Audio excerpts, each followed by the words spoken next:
Hello. Let's get into some zoo. Let's have some fun. Let's hang out. Let's build some things.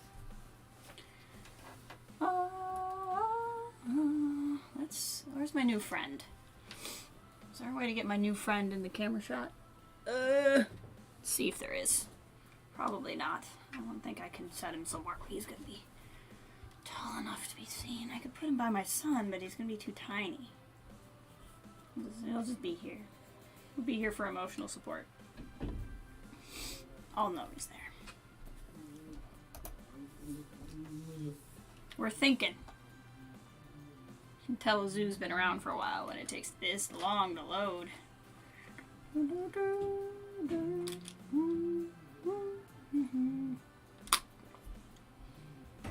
It's also glitchy as frick right now, but that's okay. I genuinely cannot remember what I did off stream since you guys have seen this, because I haven't played this a whole lot, but I definitely played it after the last stream. I'm going to assume we're having the climbing space glitch. We are having the climbing space glitch. So I will just correct that real quick, and then most of those notifications should correct themselves. Okay. So I probably filled in a bunch of stuff. I think you guys have all seen this. I think what I did was I built some shops over here and I put some structures up, and we're going to have to make that look prettier, but for now it's here and looking pretty. I should put something there. Well, that'll be a part of what we do. And then on Tiger Woods, I put this down. So these are lights that light up in the dark, and then I put like paw prints down. So they're two separate elements. It doesn't look that great, but it looks alright. So you can kind of have this like walking by tigers thing. Lemurs are apparently still having problems. I think I did all of this on stream with you guys. But I think what I've added was this. I don't know if I put the Siberian tigers in off stream, but I definitely made them look pretty off stream. But this is the Siberian tiger habitat. And it glitches all of the time, and it says they're getting out all of the time because of the climbing area, but that's okay. But so we put in both parts of the Tiger Woods. I'll probably put the signs again on this side, but I'm gonna worry about that later. I'm gonna worry about that once we actually start expanding that way, which I don't want to at this exact moment. What I want to do today is just kind of fill in some spaces. So we have all of this going. I guess I should check. Are my lemurs really having a problem, or are they just stressed out from eating? Let's find out. Where's a lemur? Yeah, it's feeding time, so I'm sure the high stress is the lemurs eating by people. It's usually what happens. So it'll be fine. Oh, and my kangaroos have matured, so I'm gonna have to do that.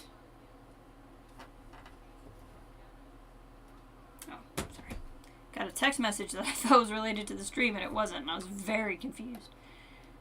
I like this that we did here. I can't remember if I did that on stream or not either, but I don't like it with this color. I just want to change the color, but then it's going to mess the color up through all of this. I don't know how I feel about that. But I want to fill in some gaps. So, first of all, I want to do something over here eventually. Maybe not today, but it's on the list of things to do.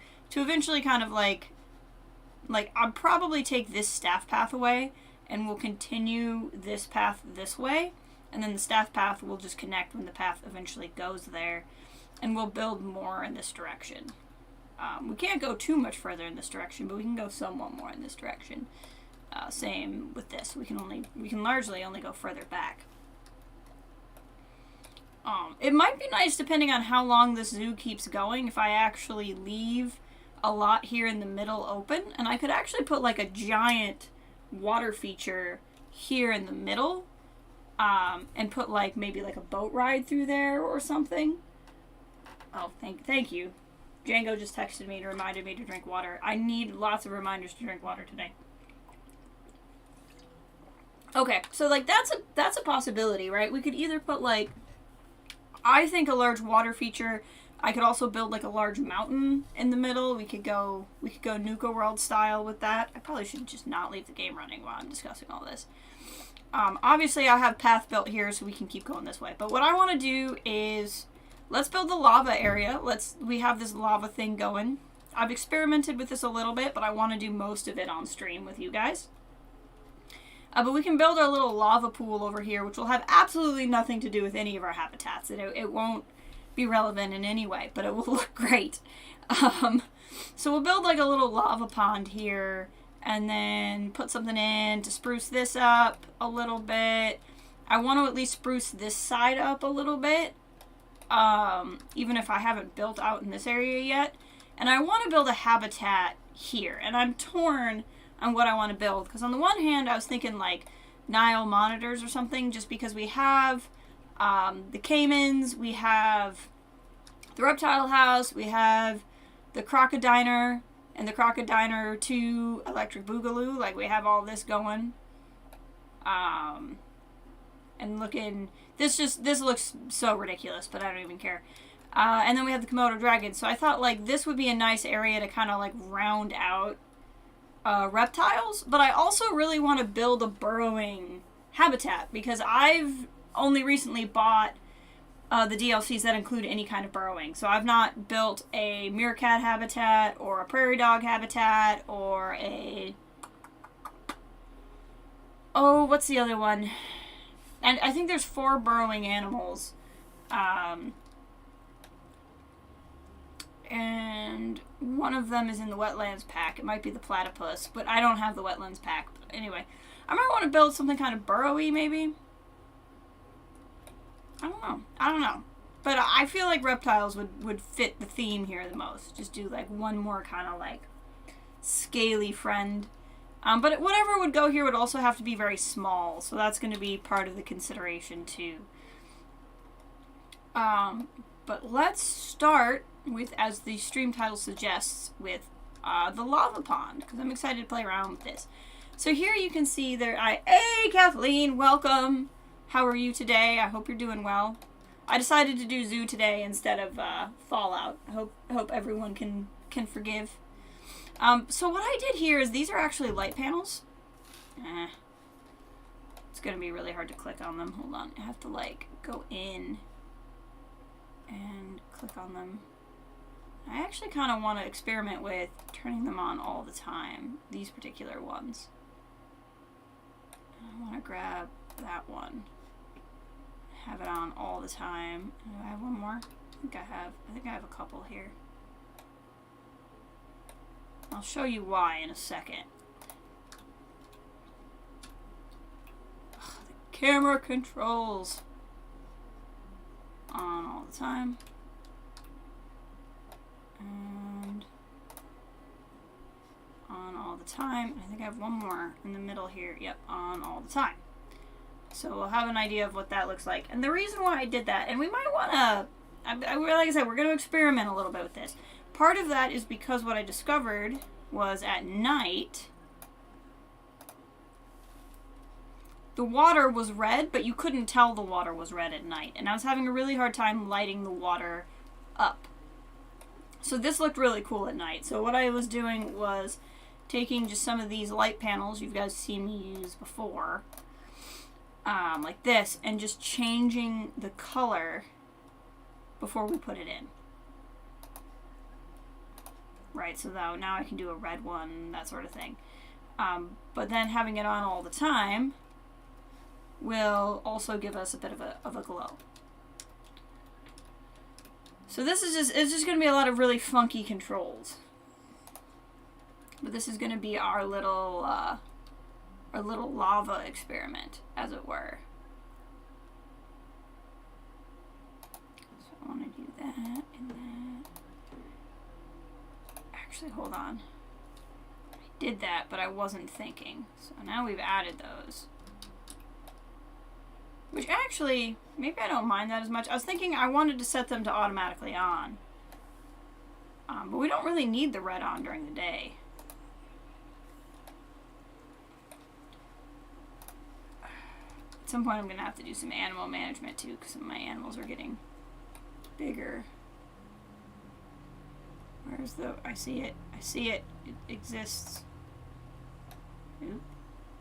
There it is. Wrong one. Ah!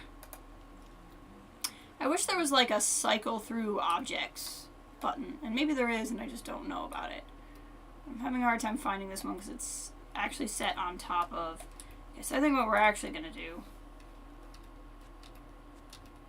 just go back in time and have added none of them. We'll click here and we'll do color. And we'll put it here first. And then I'll set it to always on. And then we'll move it. Actually, we'll leave that one here. And what I'll do is I'll hit duplicate. And that way I can always come back and grab it. That might be the best idea for how to handle this. I don't want to leave the zoo running because I have animals that need my help. But I also need to be able to see what I'm doing. So I have various problems. So now we're going to change this one's color to like more of a paley yellow maybe. Control D.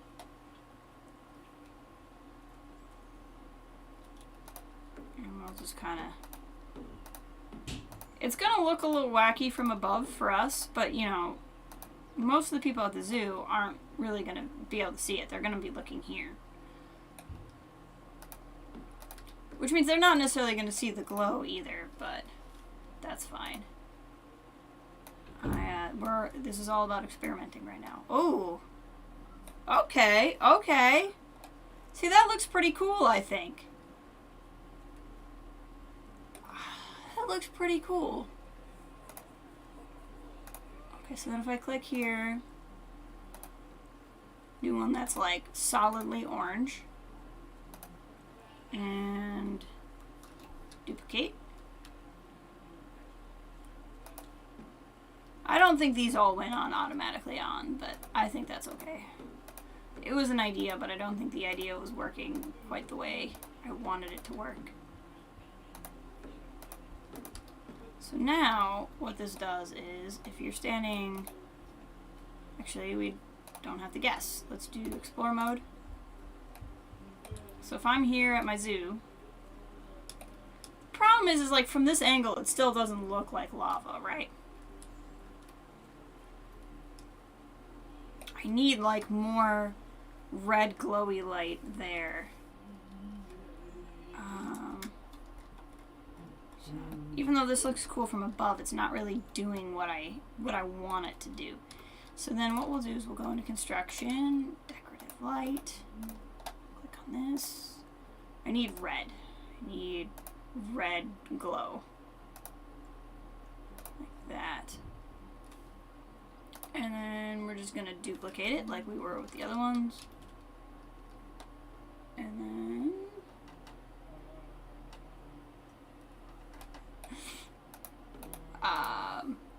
sorry, somebody's messing with me on text message. Clearly didn't get my I'm streaming now notifications.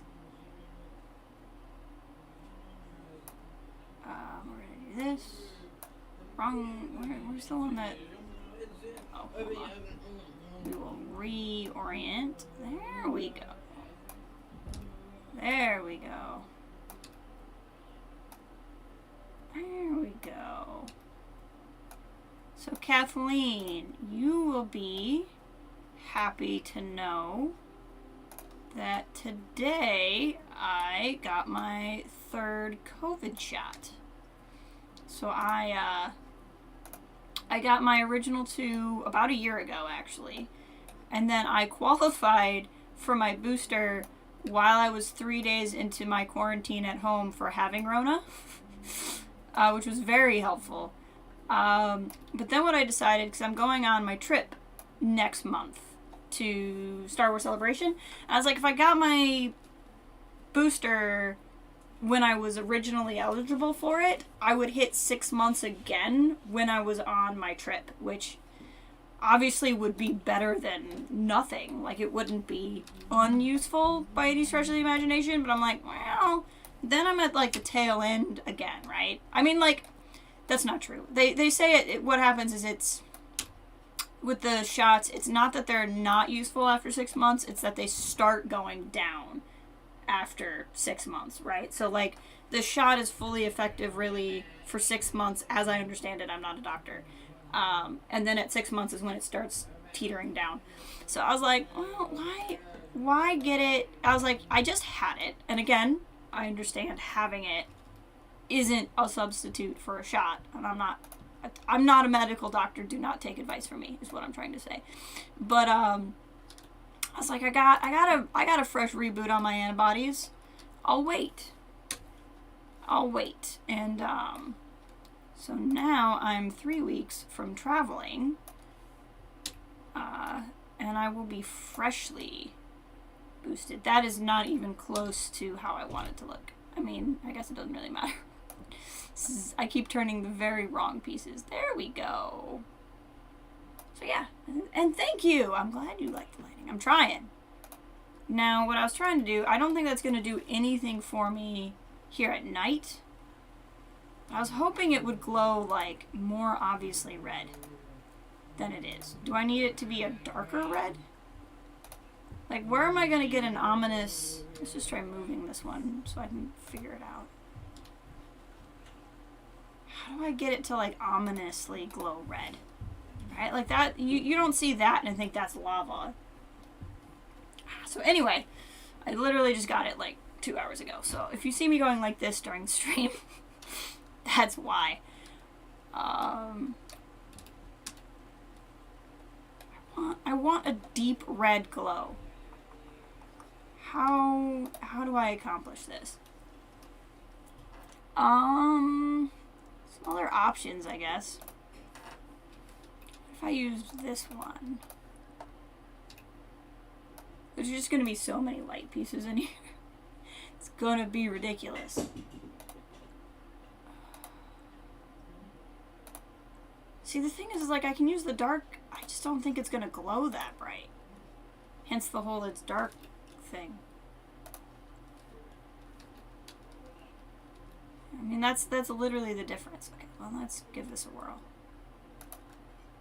See, it's not really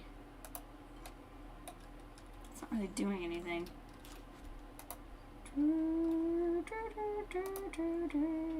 What if I did... like that.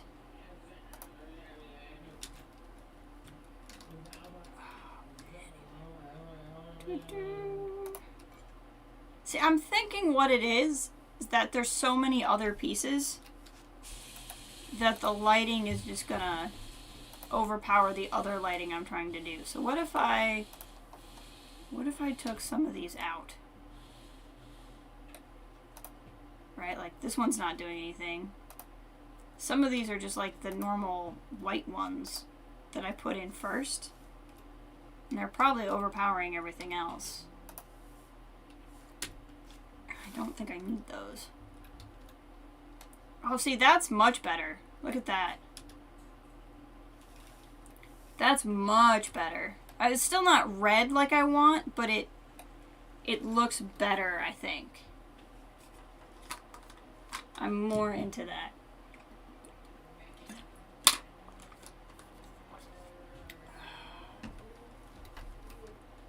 I'm more into it, so I still think that...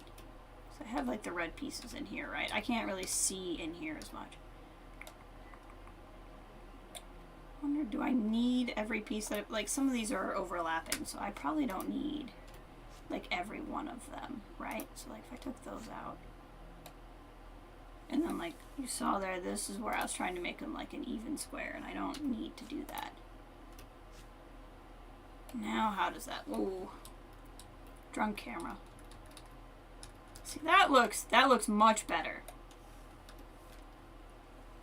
Oh, you know what I might be able to do? You know what I might be able to do that'll make it look good? Let's try special effects. I wonder if I can do No, I want water. Where's the mist? Ah. Maybe it's under ambience. Small mist. Can I change the color? I can change the color. So let's try this. Maybe this will do what I want. Mist is a little hard to see until you put it down.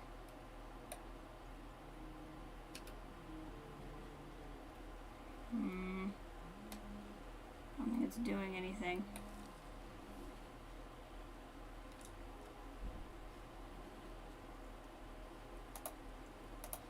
Yeah, it doesn't seem to be doing anything.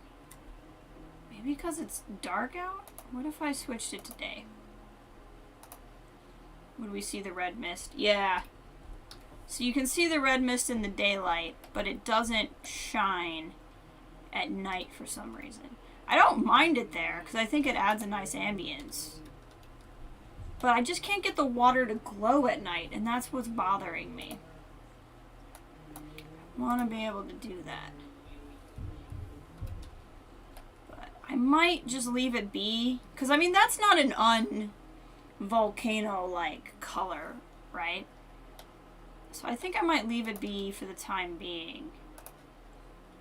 And then we, I think it'll be the lava pool we make next that will be the more exciting achievement anyway. Might as well just use these, I'll just stick them somewhere. Okay.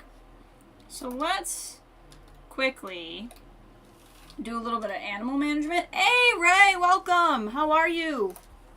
Hope you're doing well. I was saying I'm playing a little zoo today instead of Fallout.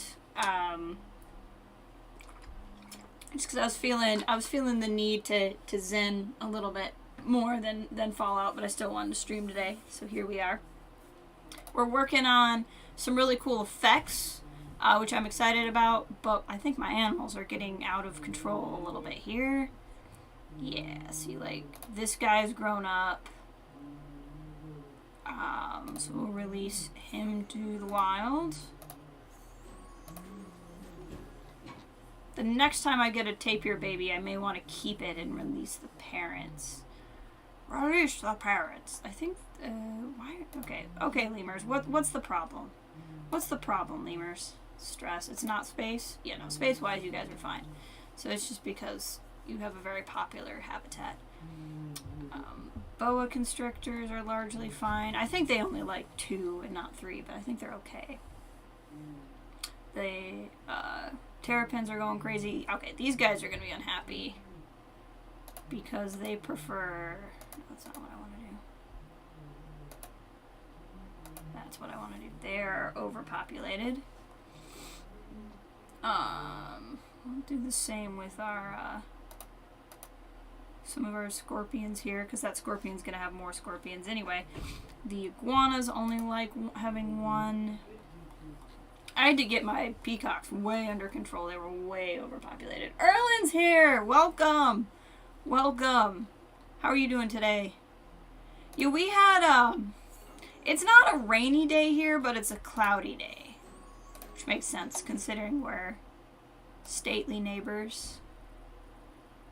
Let's see, how are I wonder if the koalas are still just swimming all of the time. I've had this weird thing with my koalas where all they do is swim, which is not a very koala thing to do, but my koalas they just really like swimming for some reason, and I don't get it. It's not really a problem, but they're unhappy with their amount of hard shelter, which I call BS on. They have a lot of hard shelter. The game is just weird sometimes. Okay, so what I needed to check on was my kangaroos. They grew up, which means their habitat is going to be overly populated, and we don't want that. So let's release some to the wild. And then they will not have problems. At least that specific problem. think I got all of them. These guys should be fine, it's just the same issue. But we can rehome some of them. So with certain animals, not all of the animals in Planet Zoo, but a lot of them, they'll hit this point where they are no longer fertile at a certain age, and then you can pay to rehome them, which is not releasing them to the wild. It's not selling them. It basically lets them go to a monkey old folks home. And I think the advantage is the game does technically give you like conservation points for having done that, because like it's a really humane thing to do. But then you don't have to keep them in your zoo. Okay, so this is good. We'll release these guys. They were probably really upset because there's probably too many of them. More often than not, your animals are going to be unhappy because they've overpopulated. Once you actually get the habitat going and they're happy. It's going to be the same thing here. It's going to be the same thing with these guys. Okay, so my animals should be better. Now I don't mind running the game. Hey, Caleb! How the heck are you? It's good to see you. Yeah, I know, aquatic koalas, right? It's very strange. Very strange. How are you? We're just here building a zoo today, which is pretty fun. Getting excited for Star Wars Celebration in a month. That'll be a good time. Okay, so this is about as good as I'm gonna be able to make it at the moment. Why? That's the lemur. Those darn lemurs are always stressed out. Okay. Let's go back to daylight. Just because I want to be able to see while I craft the land. And once we have crafted the land and I've kind of gotten everything in here, we'll go from there. Let's do soil. Soil looks appropriate. Hopefully we're not going to tweak in here too much, but I can check on them when we're done. Okay. Sculpting. Now it's doing this because it won't let it go down next to the path, which is fine. So we'll do this. So this is generally where the water's going to go. And we're going to grab water, and we're going to turn this water into another lava pond, effectively. And there's some ways we can do that. So then I'm going to come over here. I'm going to grab one of these rocks, and I'm going to duplicate it, because then the color will stay. We'll do random rotation all, so that I can kind of use it to create. That's not random. That's exactly the same size as the other one. Kind of create this space here. So this will be the border for the what will become the lava pond. I like this random rotation button they added. It's a very good quality of life thing. It's good for if you're just trying to make something, you're not trying to get anything in a specific place, you can use the same rock over and over again, and it will rotate, so you don't have to spend the time doing it. It's nice that those controls are there in the event you want the rock to do something specific. If you don't need it to do something specific, this works much better. Okay, so I like that for there, and then what we're going to do is we're going to come over here and grab this, and we're going to duplicate. Definitely can't wait for Celebration. I'm so amped. So amped for Celebration. So now I'm going to do, instead of random rotation all, which means basically it can go like this, I'm going to do random rotation, which just rotates it around one axis. And I only turned align to surface on so that I could get the rock to be flat again. Now that I've done that, I'm going to turn align to surface off. And we will use this. I'm hoping that we get more on, like, some of the movie announcements and stuff. I know they put the panel schedule out there already, and there are some things I'm very interested in that they have. You know what? I actually don't like this. That they have kind of left out of there. Like, Taika's movie isn't on there. Rogue Squadron movie isn't on there. Like, there are things I want to know about that they are not telling me about. I know there are things that they're not telling me. As it were. And I want to know. I know there's a few games panels. I want to know what's up with Jedi Fallen Order 2. I love how many people running to the Celebration website accidentally leaked Tales of the Jedi. Yeah. Which is really funny. I mean, classic Celebration, just dropping weird crap out there. I know. I'm not mistaken, right? There wasn't one that was a specifically Fallen Order 2 panel. I'm convinced the schedule we got is not complete. I just don't think it is.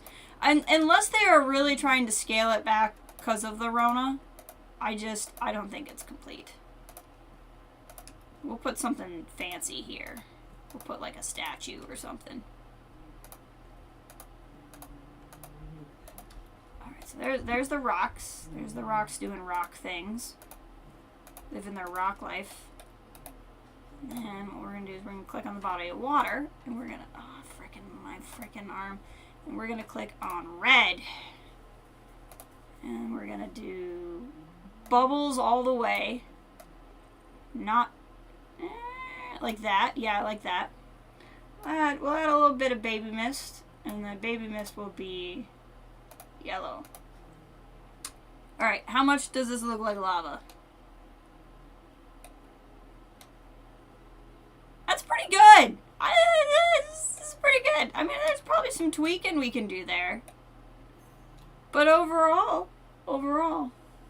Was it accidental? I don't know, because I thought I was just out of the loop, because I've been very out of the loop. I'm super out of the loop on comics. So I thought maybe, like, this was something that got announced that I just didn't know about. I don't know. Right, Kathleen? I think this looks good. I'm pretty excited about this. Now, let's play around with the mist. Like, what's full mist? I'm kind of liking full... Well, full mist is a lot. What if we split the difference and did like 7 and made it more like this? Oh yeah, that looks nice and terrible.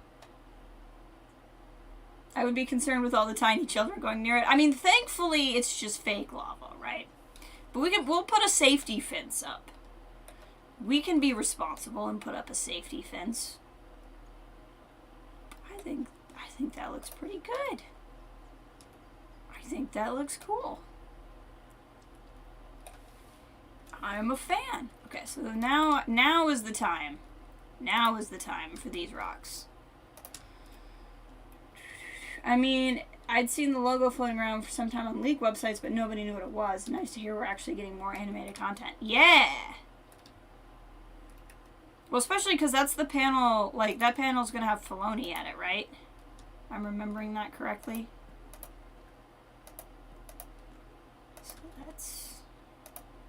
The interesting thing is, are they really going to, like, redux what Tales of the Jedi, like, what that name originally meant, right? Like, the Tales of the Jedi comics that predated the KOTOR comics. Or are they just using kind of like a well-known Star Wars phrase to do something else? I mean, it could technically be a High Republic show, right? I'm not losing my mind at that possibility. A safety fence would definitely add to the ambience. I think you're right. So I kind of like this. I think that just looks better than the ground.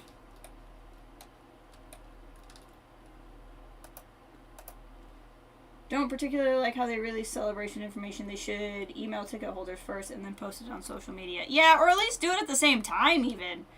I feel like I'm barely getting anything at all through email from them. Like, I'm getting the not super critical things to know.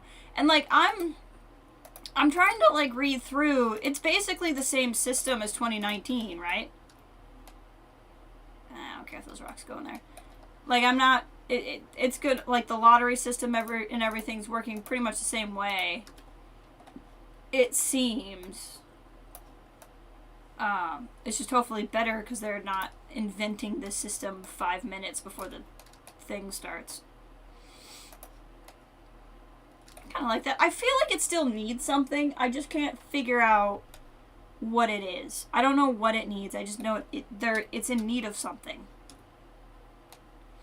I don't know what it's in need of, but something.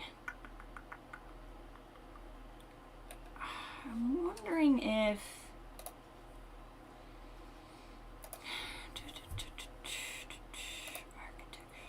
I feel like whatever I'm trying to do, I'm going to have to use something not how it's supposed to be used for. It's more animated short, so I wonder if it's even canon. Could be. That's true. It could be something like that. Like, just... almost like in-universe tales, right? So, like, these are the stories, like... Isn't it? It's like Star Wars Adventures, right? Where there was, like, the Jedi Master that Lula wanted to be.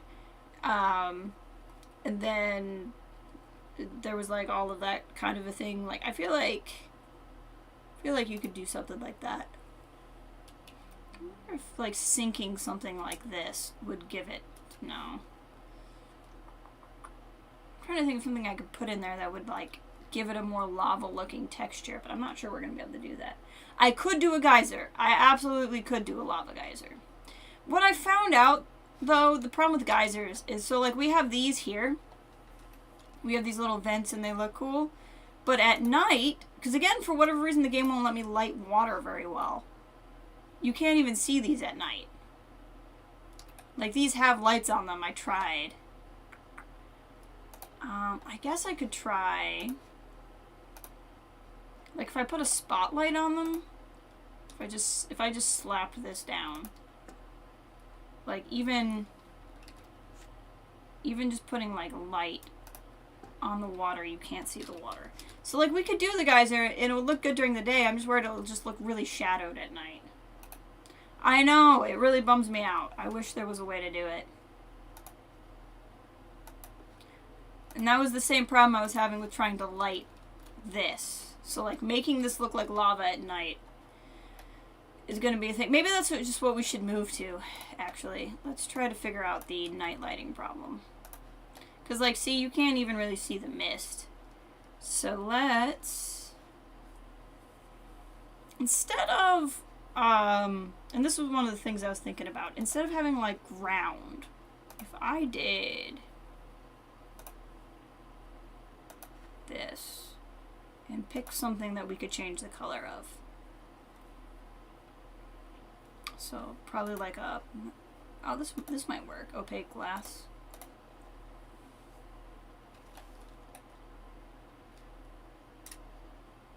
You know, so like if I did this...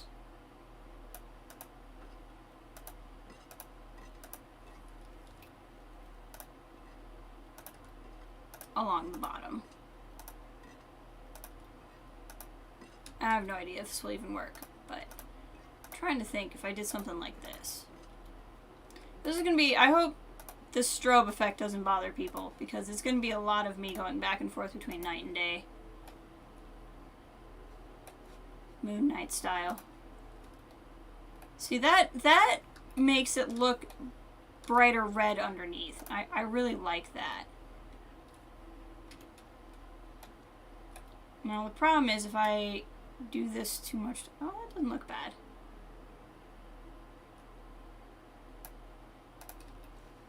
That doesn't look bad. And then that might help me with the lighting.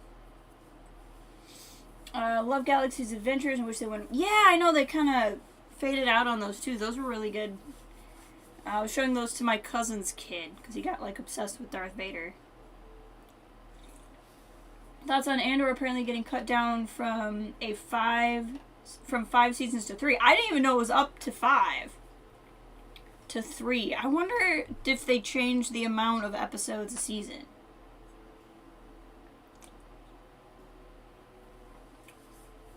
Or are you saying 5 episodes a season to 3 a season? I'm okay with the amount if the story's there.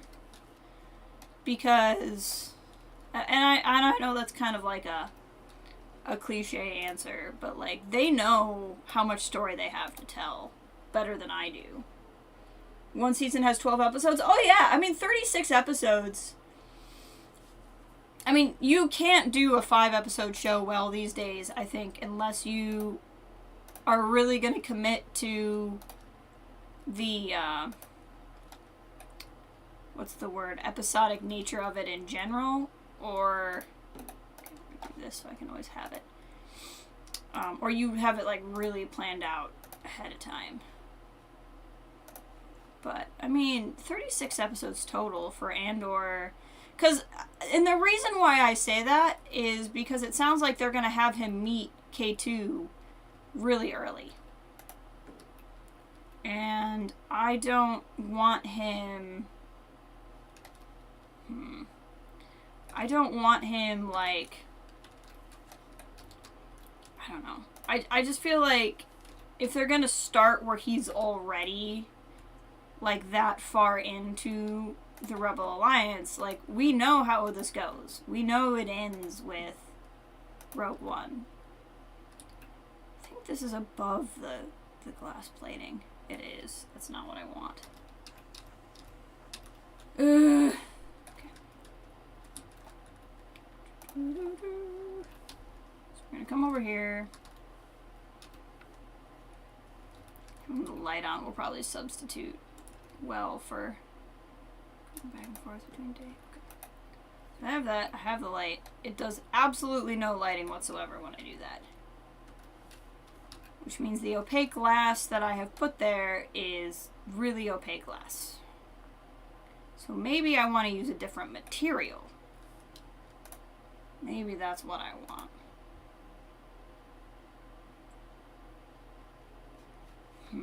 Or what if we... What is the... Let's try this instead. Let's try it this way. Yeah. Yeah, I think 12, because I mean, that's... Because even Mando's only been 9 episodes a season, right? Or am I misremembering? So 12 is quite a commitment. I wonder if they're going to do, like, skips between each season. Like, it takes place 5 years before Rogue One, so with 5 seasons you could... That's true. It's true. And, like, we could also have, like... Okay, so... And maybe this is what you're trying to say, and I'm just inadvertently telling you your own idea back to you or something. But, like, you could have it where... some of the show is... like, when the show starts, and you could have it with some of the show being, like, okay, so here he meets K2SO, and then here we go back to when he was 6 years old, like that. I just think that, like, some of us have been doing this since we were 6, and now it's real to you. Like, I think making that line mean something would be really cool. And, like, see him when that happens. So that's where part of it is for me. Like, I don't want it to start too soon. I don't know if I like that or not. I don't think I hate it. I don't think I hate it.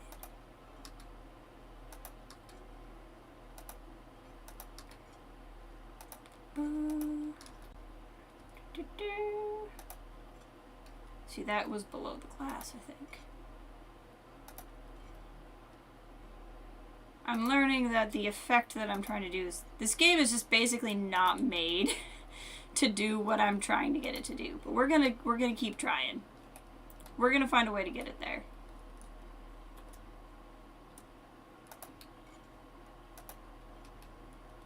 See, these pieces really do block out the light.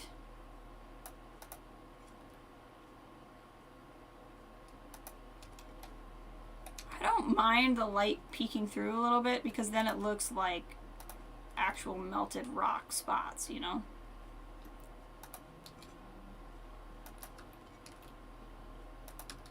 Okay. So, like, I don't hate any of it. I just don't like that there's not more color. Let's change the time of day again. Considering we're only getting 6 to 9 episodes between Marvel and Star Wars content, 12 is definitely a lot. Yeah.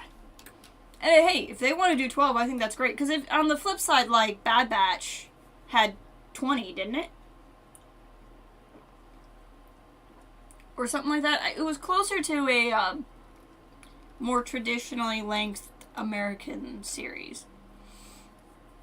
I say American series because the Brits have been doing other things much more than us in terms of shorter stuff. I wonder what this light does.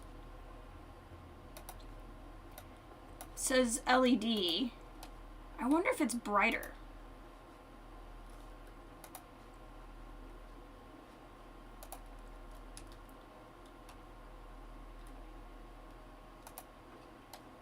It looks brighter.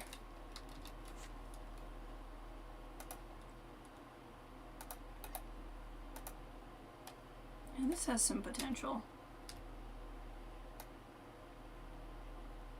Actually, hold on. We're gonna click on this and we're gonna put on angle snap. That's gonna make that easier.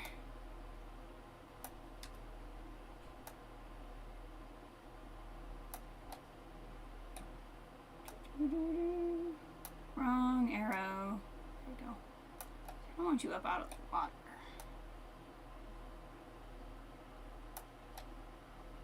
That's like right exactly in the glass. I'm still having a problem getting like the sum total of the water lit up. And honestly, we just might not be able to do it, but I'm gonna keep trying. Yeah, that's true. I guess I was comparing to live action shows, which makes sense. Like, I'm not trying to be contrary. I'm just trying to say, like... Because, like, on the flip side, What If was only 9. I think it was supposed to be 10.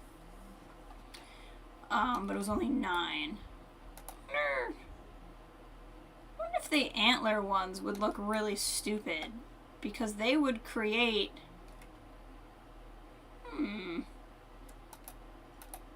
Hold on. They would almost look like veins of lava. You know what I'm saying? Ah! Hold on. My computer does this sometimes. I don't know why. It just occasionally wants to remind me that it's there. And you know, I cannot tell a lie. This looks pretty cool. I knew we were gonna have to find something and use it not for what it was for. But this looks like veins of moltenness to me. I like this. And actually, we'll keep doing this, but we'll make it a little bit thinner, and then I'll go through with more than one color.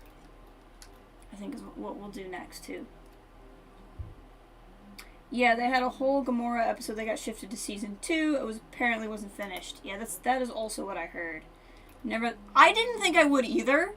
When I first got it, I would watch people make stuff, and like even now, I watch people who like they make money off of streaming Planet Zoo, and the stuff they do. I'm like, I still could never, but like now, I'm like, yeah, but I want to try this. And like, you don't have to play it like this.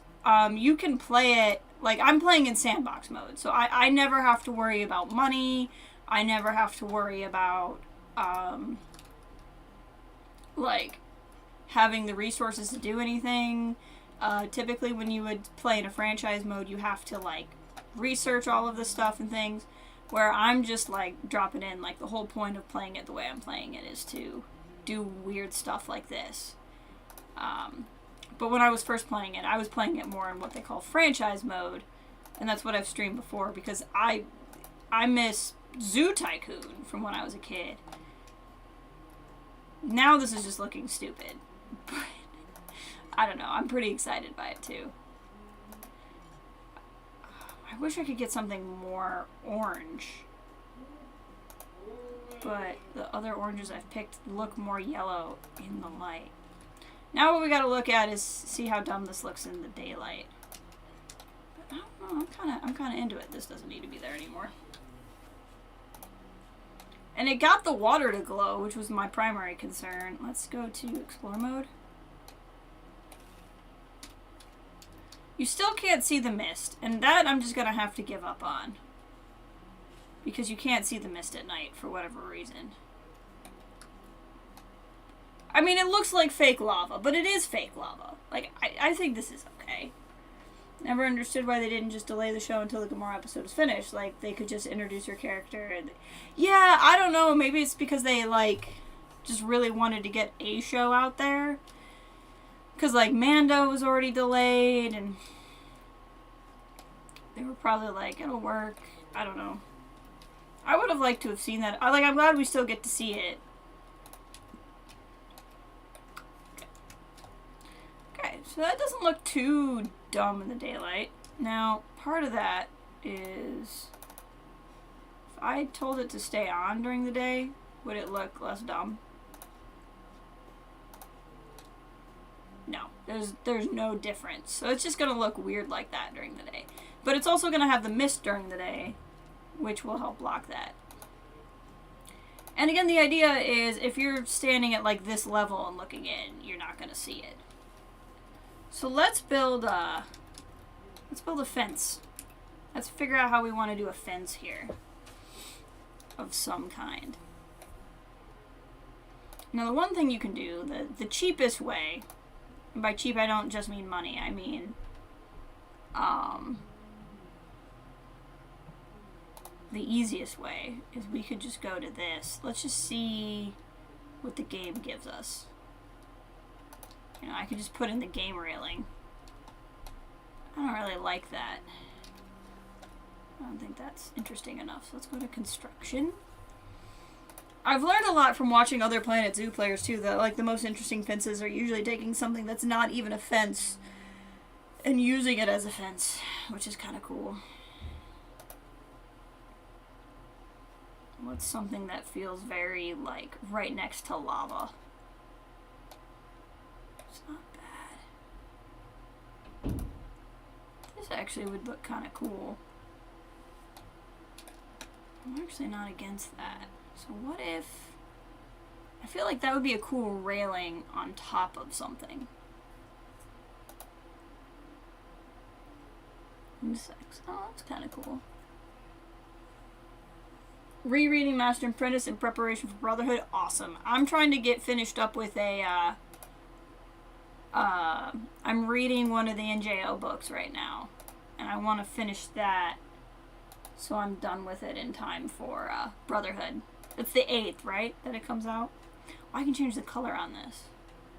Oh, and it's even, like, seashells, which are very fossily.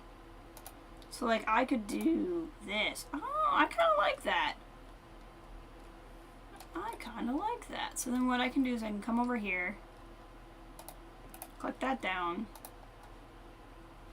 We're going to go into this mode. We're going to turn random rotation off because I don't want it to rotate randomly. I do have angle snap on, so I can get this to a nice little 90 degree here. Slide it over. Slide it down. I don't hate the color, but I'm not sold on the color. So let's play around. Ugh, that is not the color I thought I clicked.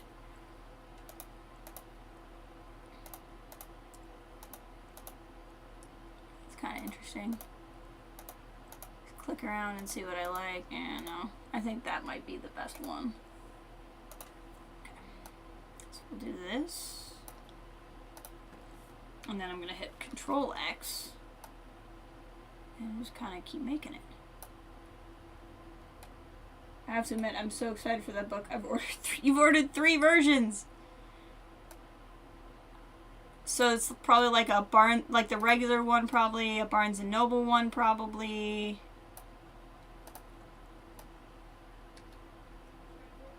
Is there going to be a... Have they announced any books that are going to have like a celebration cover?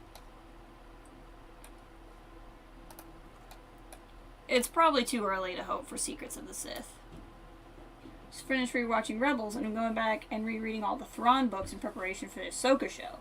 Rereading Legends Thrawn Trilogy. Oh, let me know what you think of the Legends Thrawn Trilogy. I'm always curious how new readers will feel about that because I read it when it was, oh, I don't want this on anymore. I read it when it was still, like, not Legends, like, right? Like, when it was still normal canon. It was not, it's very, for people, it's very traditionally, like, their first Star Wars Expanded Universe novel. It was not for me. I had read some Clone Wars ones already. But I'm always curious how new readers take to it. Like, that perspective of it. You know what I mean? So I would be very curious in your thoughts on how you're feeling about the book. Because there's a lot of ways in which I think Legends Thrawn and Canon Thrawn are similar, and there's a lot of ways in which I think they're different. And I don't mind that they're different. I'm just kind of curious how people feel about it. I love his books, the three that tie into Rebels, I like.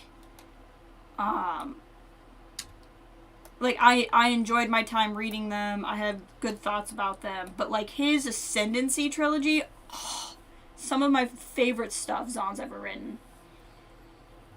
Like, I love those. That I feel bad because I would go online and, like, everyone was like, oh, I can't believe I'm reading another Thrawn book. And I'm like, I literally couldn't put them down. I was so into them. I'm sorry. They're not for everyone. They're not for everyone. But they were for me. First Legends novel, Splinter of the Mind's All. Yeah, no, I would not have I would not have recommended Splinter to you as a first Legends book. God, that book. That book was a full Luke and Leia shipper. Oh my gosh. Like, full on. Obviously, Luke and Leia are gonna be the couple from this movie, and it's so uncomfortable. It's just so uncomfortable. And it's obviously not Alan Dean Foster's fault.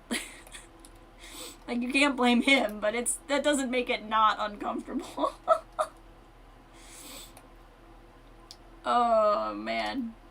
I mean, I think if you're somebody who, you know, enjoys Star Wars and wants to know, like, the history of it and all, I think it's a good book to read eventually, but it is not indicative of Legends in any way. The Thrawn trilogy is a great first Legends book. I think a lot of the Clone Wars books are great. Because effectively you can just dive right in. It's just like Ahsoka and Rex aren't there because they were made for the show. Once you get into Thrawn books, they're really good. I think it's more about how easy you can get in the right. I would agree with that a lot too. I'm a big Legends fan. I love the old EU. I just also know that a lot of the books are also terrible. But I mean, and overall in new canon, I don't know that there's any of the books that I would say are, like, actually horrible. But, I want to know what I'm kind of torn on what to do here. Because if I do this, and I just expand this, like, a little bit, that's gonna, that doesn't look as weird as I thought it was gonna look. Never mind. That doesn't look as weird as I thought. So we're gonna do that. Turn angle snap back on. Try to get go back to this, turn angle snap off, get closer. But I enjoy the Thrawn books. The Thrawn books, the Legends Thrawn book should be read in release order and not chronological order, which is what it sounds like you're doing.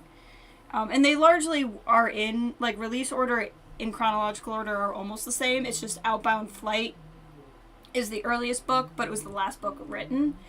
And if you read that one before the other ones, you're going to, like, spoil the mystery for yourself, and I don't really recommend that. Love Clone Wars, Legends, Canon, and some of the books. Yeah, the Yoda Dark Rendezvous and Shatterpoint are two of my all-time favorite Star Wars books ever. Just ever. I'm curious, Ray, your thoughts on Cestus Deception. Because it's an Obi-Wan book. But I didn't like it.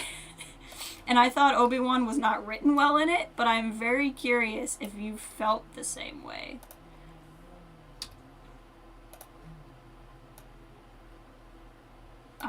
I could be very tainted by the Force-sensitive eels that I didn't like. Okay, so there's that. Yeah, I like this. I think this looks good. I'm into this.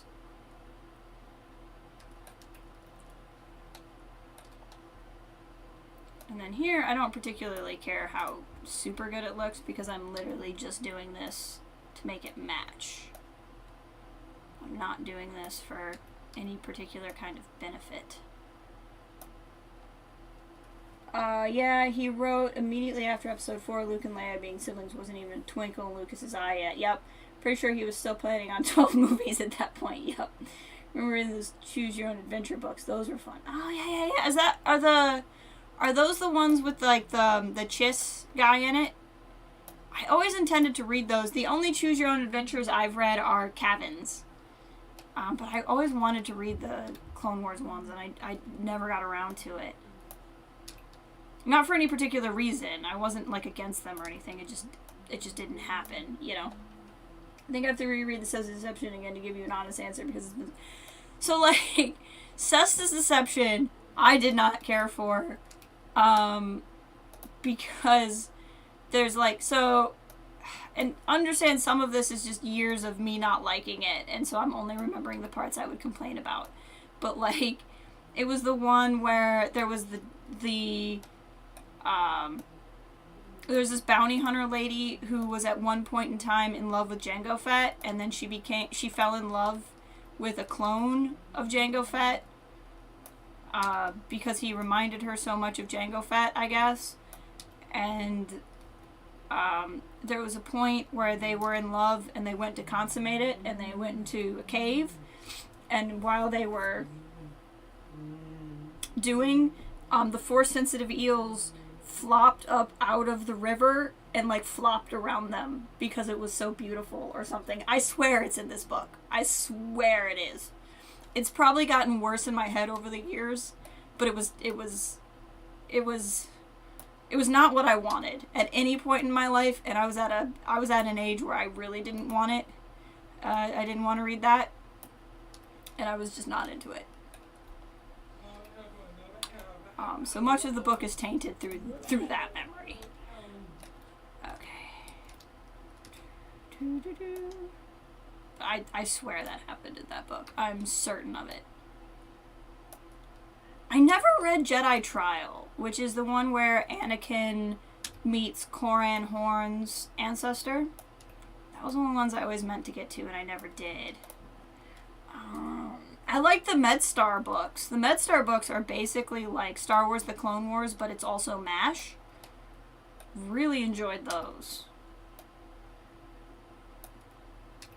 I never read any of the books that came out that were Clone Wars books after the Clone Wars 3D show started.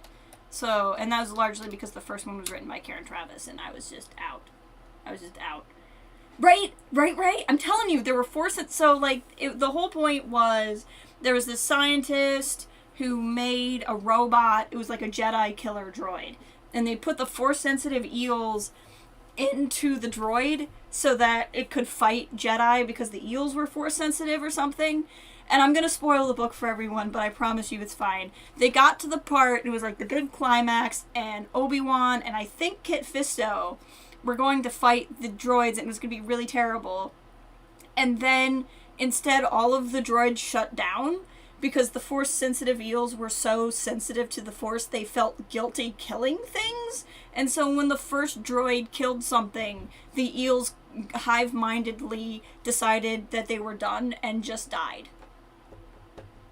I swear this happened in this book. I unfortunately have one of those brains that remembers things I don't like much better than things that I do. So if I really enjoyed something, I'm probably going to forget about it. Which is good because then I can read it and enjoy it again. Bad because then I remember all of these things that I did not enjoy for a very long time. I swear that happened in that book. It was horrible. It was... Anyway, I would not recommend the Cestus Deception.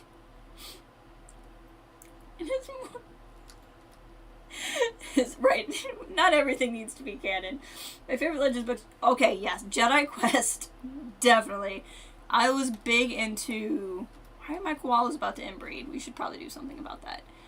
I was big into Jedi Apprentice, which was the first series, and that was about Anakin, or not Anakin, it was about Qui-Gon and Obi-Wan, and then she wrote Obi-Wan and Anakin with Jedi Quest, and then Last of the Jedi? What was her series about Obi-Wan after the fall and all of that? Jedi Quest was really good. I remember at the last celebration when we were getting all excited about Master and Apprentice, but I was also kind of worried because I knew I loved the Jedi Apprentice books so much, and I got to hear Claudia Gray speak, and she said how much she loved the Jedi Apprentice books. And when she said that, I was like, okay, then I can be pretty confident that this book is going to be good, because Claudia Gray has read and enjoyed the thing that I was worried about it being a problem with. They're trying to develop web feet to swim better. It's probably true. Alright. I think this looks pretty cool. I think the shells works really well. I was thinking of adding another railing on top of this, but I don't think I want to. I think it's the right height for seeing in there. And I don't think this looks that bad. So now I think we just need some plants and stuff up there. I want to put something here. I just don't know. I want like a prop there. I just don't know what kind of prop I want. Because I don't think... Well, Arctic mythical bird. That's kind of not real. Because, like, if I were to go in here and type dinosaur, I don't know if there's actually... Yeah, there's no dinosaur stuff. So I have to find something that looks like stuff. Like, I can change the color on this and do that, but trying to play with Zoo, but I talk about terms. You know, this is kind of where I'm at, though, is like, I like informally talking about Star Wars. One, it's always nice because if everybody in the chat wants to do it, then everybody can talk to each other too, and I think that's neat. You know what, this I think glows? I wonder if I could cheat. Doesn't this glow at night?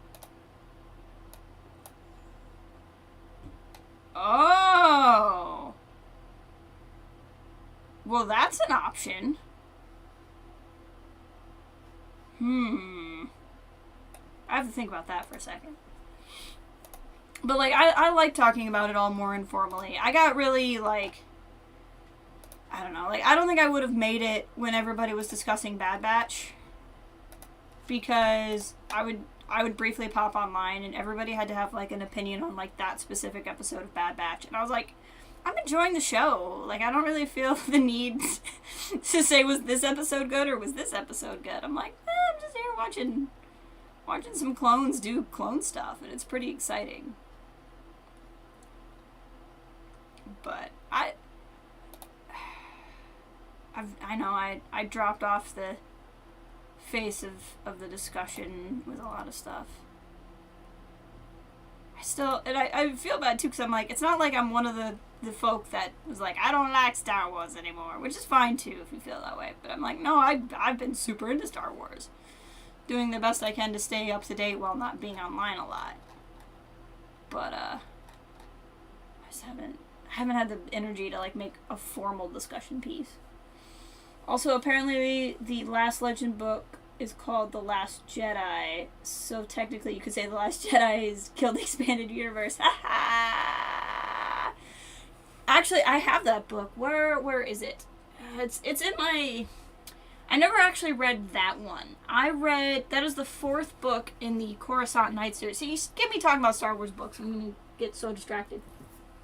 Jedi Twilight is the first one in that series by Michael Reeves. I love these books. I read the first 3, and I was really, really into them. And then the 4th one is called The Last Jedi, and it came out a ways after the trilogy was out. And so I never read it because I wanted to reread the trilogy And then I never got around to rereading the trilogy, so I never read the fourth one, but it's called The Last Jedi. It is one of the Last Legends books. I think the last Legends book was The Crucible. Well, no, that was the last book chronologically. Can't remember what the last Legends book... Was it The Last Jedi? I swear it was, I think it was... Oh, this was so long ago. There was like a trilogy of books that was coming out. And it was going to be like a Han book, a Leia book, and a Luke book. And I think the Leia book is called Razor's Edge. And I think it's still Legends. And then the Luke book got turned into Heir of the Jedi, the Kevin Hearn novel. The like first person book that came out right at the beginning. It was one of the first. It wasn't the first new canon book, but it was really early on. I think it was that Luke book, and I think Tarkin by Lucino, I think were the two new canon books that were technically going to be Legends, but got carried over. So like there were books that were contracted and still got made, but they had to be made in new canon instead of old. I used to know this, and it's been so long since I've had to think about it. Your biggest best crossover. Now I want to see Arthur Miller play everyone dressed up as Jedi.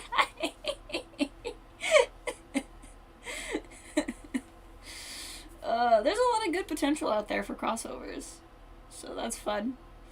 I used to know a lot of this stuff, and then it got replaced with other things I needed to know in my brain as more Star Wars stuff came out. But I swear that's what happened. What else do we have? I want to find... I mean, like, I'm putting an Easter Island head, but that doesn't have anything to do with lava. I don't think so.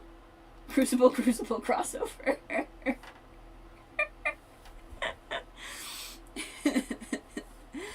Oh, man. No, there was, actually, Michael Reeves is one of the writers on... No, I take that back.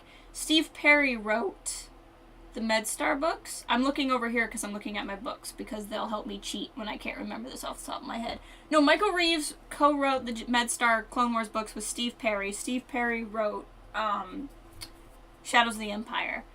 And Michael Reeves then wrote... Like, there's a series of Michael Reeves books. So he wrote Darth Maul Shadowhunter, which is really, really good. And it introduced, like, this character, and he had this really quirky droid, because in Star Wars you have to have really quirky droids. And then you have the MedStar books, and I think the droid is in those books. And then the Coruscant Nights trilogy, which is Jedi Twilight, and leads up to the fourth book being The Last Jedi, is about a guy named Lorne. And Lorne is the son of the guy that's in Darth Maul Shadowhunter. And has a bunch of the same characters in it. And then Steve Perry and Michael Reeves co-wrote the book Death Star. And Death Star was really good. Really long, but really good. And it's completely outdated now by Rogue One. And Catalyst. Why I couldn't think of Catalyst is beyond me. By Catalyst, Rogue One, and the Tarkin novel. But it was a really good book. And it was kind of like the culmination of a lot of these characters that were written for the other Michael Reeves, Steve Perry books up until that time. He said Jedi Twilight. No, it's funny because Jedi Twilight came out in the height of... This has not been Planet Zooing for a while, but that's okay. Jedi Twilight came out at the height of Twilight. And when I remember I was reading it in high school. It was my senior year of high school, and I had the book, and I went into class. And one of my classmates was like, is that connected to the Twilight books? And I was like, nope, it's not. But it happened to come out at the same time. Yeah, Jedi Twilight, Streets of Shadows, and Patterns of Force. I want to reread those books sometime. I remember really liking them. Also, now that you guys are all here, I can show you. This is my little Cobb Vanth Funko Pop. It looks like Boba, but it's not. It's the Marshal. I have the helmetless Marshal as well, but he will be a gift for my boss. Did that on purpose, gotta get on that marketing. So many people bought that book and were so confused and let down. Is it walls. Somewhere in here is structural props. Yeah, that's what I'm looking for. Okay. I could use the temple pieces. That's not the worst idea.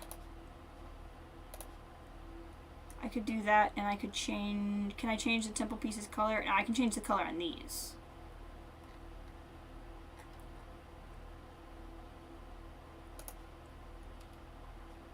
But not on these. Okay. I'm trying to find other stuff that I can... Like, there's statues and stuff, but I have a feeling that I'm gonna have to, like... I'm gonna have to get real creative if I want to put something there. You know what I could put here is a sign of some sort. Oh, this is neat.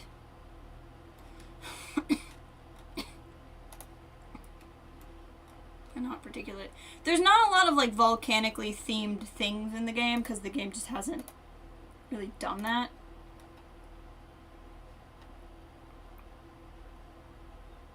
I mean, like, I can use these because they look a little bit more like cave painting-y. Wouldn't be the worst thing. The Arctic carving kind of looks like that too. This is what I was thinking. I could put like this, but turn it so it like swooped down the sides. But I think that's too much. But when do the vampires show up? Speaking of Star Wars, too bad you can't have a burnt up Anakin crawling out of the thing. I would do it. If I could, I would do it. I 100% would.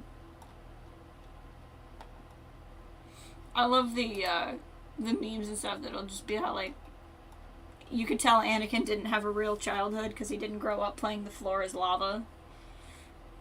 Stuff like that, which is horribly mean, but also hilarious.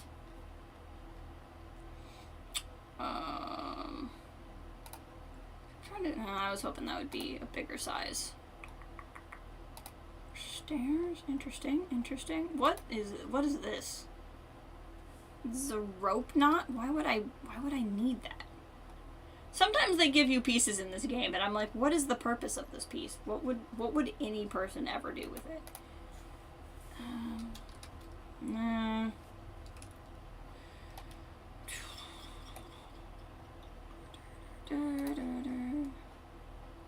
Okay. Well, let's go to trees instead. We'll go to nature. Plants. I don't really know how to search for something that's gonna be... I feel like desert, tundra, aquatic. Something like... Yeah, like the bald cypress things definitely look cool. I try. Very soft it. It would be perfect. So definitely need a bunch of these, because these just look very very appropriate. We might just be cheap and put a bunch of trees in, because I don't know what kind of prop I would want to put here. Actually, you know what I could do is I could just put one of the Jeeps in there. That wouldn't be bad. There's a couple of trees in the game that look kind of primordial. Something like this.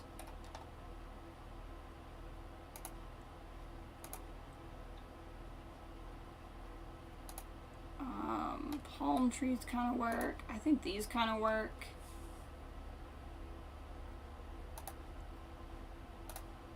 This looks kind of that looks pretty primordial, I think. So does, oh, that does. That definitely does.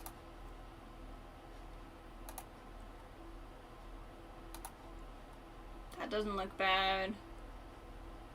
A lot of these, whoa, hello. Desert trees, I think, look pretty cool. Okay, so let's do, where was it? It's pretty good. Oh, that looks, this looks very dinosaur-y. I like that a lot.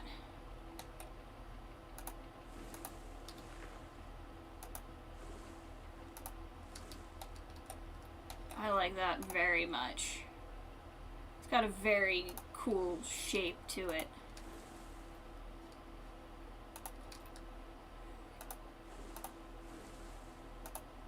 Yeah. I like that a lot. This papyrus stuff will definitely look good. I kind of know what we might be able to put here after having gone through everything. The prickly pear stuff looks good too, but that's not quite what I'm going for.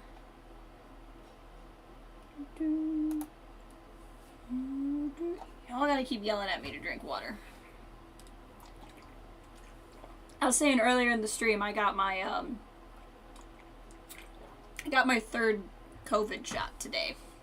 So I'm hoping I don't feel miserable here soon. But I was saying that when I was the day that I got the push alert that I qualified for the first booster, like when they opened it up to everybody, I was sitting at home in quarantine for having COVID. So then I was like, well, the thing is, if I get it like on time, then sorry, speaking and picking out plants is apparently not something I can do at the same time. If I got my COVID shot, my third one, on time, oh, this is cool, then I would basically be at 6 months into it when I went to the convention, which, that's how it is for people, that's fine. Like, I'm sure it'll be okay. But for me, I was like, I would rather wait, because I just had COVID, and then I can be not 6 months into my shot when I go, which is what I ultimately decided to do. Now, grass next to lava doesn't make a lot of sense, but I think it looks good, so we're just gonna pretend. So now that we're like 3.5 weeks from going, I went and got my shot today. So I need to drink water, a lot of it, and I need to remember to move my arm periodically. But so far I'm okay. But I wouldn't say a serious reaction to my second COVID shot, but I would not say that it was easy either. I had 12 hours of migraines, or a migraine and body aches. I basically just had, I was in bed for 12 hours when I got my second one. And so I'm hoping that doesn't happen again. But, you know, to be honest, I didn't have any symptoms as your booster. I've heard that from a lot of people. Most of my friends who got their booster told me they were fine. The thing is, all of my friends who told me they were fine with their booster also didn't have COVID between their shots and their booster, and I don't know if that would change it, but now I've had COVID 5 months ago. So I was also kind of like, if I wait, maybe I'll be okay, you know? And I mean, it's who knows, because every person reacts different, and that sort of thing, and I get that. I want to see here. Random rotation, align to surface. Let's do this. I think that looks kind of good. I want to add a little texture to something. So anyway, I'm anticipating being fine. I know of one person who said her booster, she got more sick on her booster than she did on her second shot. But that was like, and I know of one coworker who was pretty laid out after his booster. But that's like 2 people. And I know more people than 2 who said they were fine on their booster. So, who knows. Yeah, I had COVID early 2021 and got your vaccine a few months later. I probably should have waited. Well, hey, but if you didn't have symptoms, like bad symptoms from the shot, like, you're fine. But, oh, you just mean in terms of, like spreading it out, or, but no, I figured, when I had it, because I was basically a part of the Omicron spike before there was an Omicron spike. Like, I was one of the first, is kind of what happened, and, that looks really ridiculous, and I love it. So then I was like, because I literally got it just before Thanksgiving. So I was like, well, in this case, I will, I know everyone says waiting is a bad idea, but I'm like, I'd rather make sure that I will be more covered when I go to Celebration. But we'll see. Maybe if I get really sick from the shot, I don't know. I shouldn't, though. I don't think I will. This was the original vaccine, and I think I sort of had an overreaction. My immune system went a little whack. Oh, yeah. So when I got my second shot, it was a really rough weekend. Anyway, so like that's what I always try to remind myself of. So I got my second COVID shot. I'm sorry, I don't mean to bring the stream down. I'm fine. I'm not expecting anybody, but I got my second COVID shot the day my grandmother passed away. So I often try to remind myself that to the extent that I felt miserable after getting it, there were extenuating circumstances for why I might have felt miserable. And I have not had a very important member of my family or my life pass away in the last 24 hours. Therefore, I think I will probably be better off this time than I was last time.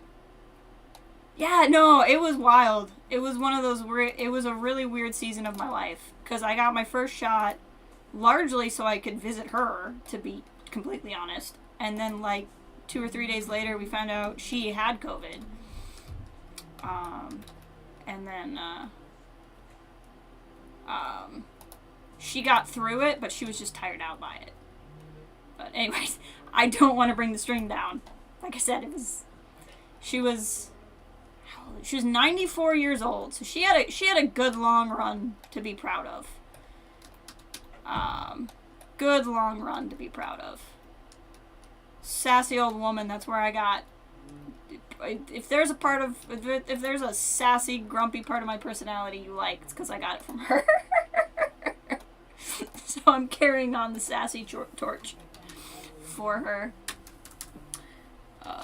But yeah, so I always try to remind myself when I'm like, oh, that was a terrible weekend. I'm like, it wasn't just your shot, Jess. That's not fair. Okay, what is a vehicle? Off-road vehicle. I don't know why we had to be so fancy about that. Yep, she is totally where I got my sass from. 100%. Very much. Okay, I want to take some of these plants out. I want to put this Jeep here. I think the Jeep would look cool.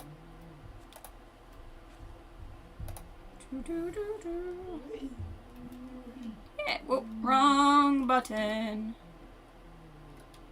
I like that.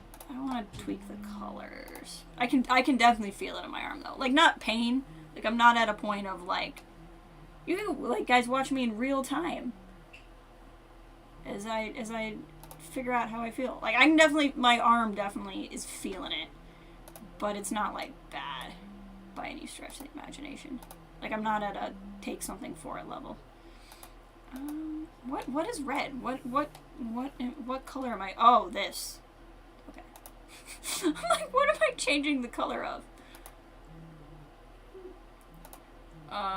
Seat color. No, I don't like that at all. Maybe.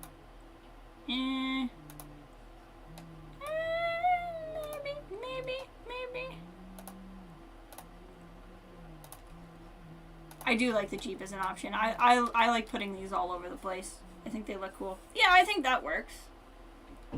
I think that makes it look kind of neat. Look at that! That's a really cool little lava pool. I'm into it. I'm into it. And like these rocks sticking through the walls, a little bit annoying, but not enough for me to be like upset about it. There's a lot of really cool prop options that you can mess around with and do cool things with. Like I like the tent. I don't know why it's called an African tent. I don't get it. The kiln is cool because you can make some cool looking stuff there. Okay, so now that we have this done, let's flip it back to night. Okay. So I just wish we could get the water to glow red, and I don't know how to do that. But the area does look pretty cool. Let's see. So yeah, if I'm just like awkwardly moving my arm around a lot, please forgive the awkwardly moving my arm around a lot. Okay. Put some more of this down now that the Jeep is in. I don't care if the lemurs inbreed, they can do that. I'll let the lemurs live their best life, whatever choices they want to make in it. All right.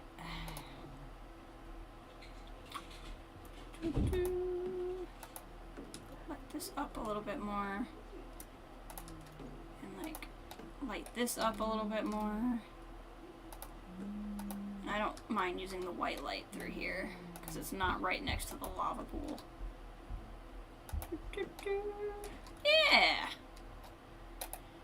It's not what I want it to be, but I can't think of... Let's try something else. And that glows red because it is innately red. I'm wondering if I can't do like a spotlight kind of a situation. So like I have this. If I put this down, X, and then I can't change the color on this one. Well, never mind, that's not what I want then. I want something I can change the color of. Okay, I can change the color of the light.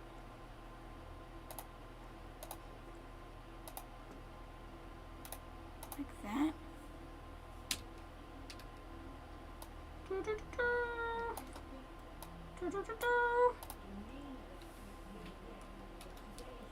Wrong button. There we go. So then I'm gonna do this. See, it doesn't light the water up. I want something that lights the water up. Because, like, basically I can light up the red that's underneath it, but the water itself doesn't light. So there's only so much of that I can do. In the mist, it's basically anything that is a water effect doesn't light. That seems to be the issue. So I can make it look good in the day. I mean, it doesn't look bad. It's just very definitely not actually lava. I'll keep playing with it. Not now, but like if I think of something new, we can try it. But I think this looks cool for now. I don't need to leave that there. That's not going to make anybody happy. There we go. I'm going to go to facilities. Oh, frick. I'm going to go to facilities, Vista Point, because those are cool. And we're going to stick that right in here. And we're going to tell it to focus on the Jeep. And then what a Vista Point does is it's basically something where guests will come and look at something specific. So like, it's basically telling guests, this is a cool place to take a photo. Which it is. It is a cool place to take a photo. Oh, I'm on fast mode for some reason. I don't want to be. There we go. So here's Tiger Woods. Tiger Woods. And this is the footprint thing I told you about. Oh, my kangaroo's gonna die of old age. I've had those kangaroos quite a while. And this is what it looks like at night. I like this, the ivy that I put over here before we walk into the Siberian tigers. The climbing animations are a little broken, but that's okay. But I like this.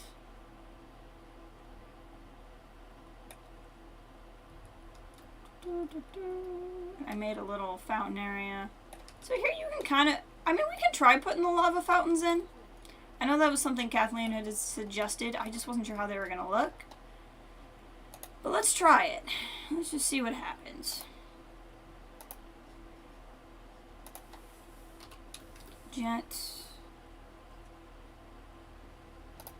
So like I can do that and then drop underground and find it. There we go. It's like you can kind of see it as a shadow, but if I turn it red, see it's red, but it's more, it's just not, just doesn't do that. What if I make it like a pink? See, if I make it pink, it actually just looks blue at night. Well, the yellow kind of works.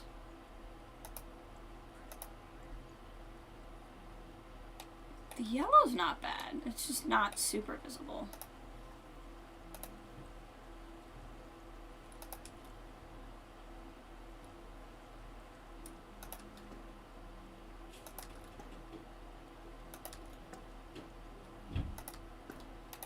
That's not bad.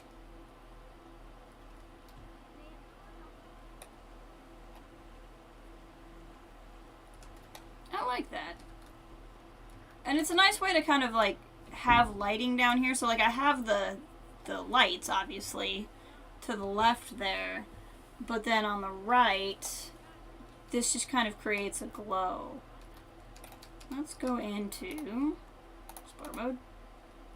So this is like approximating the height of a guess. Like this is kid height and this is adult height basically. It's like at kid height you can walk over here.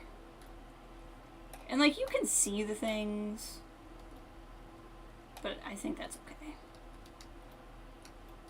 And it definitely looks cool.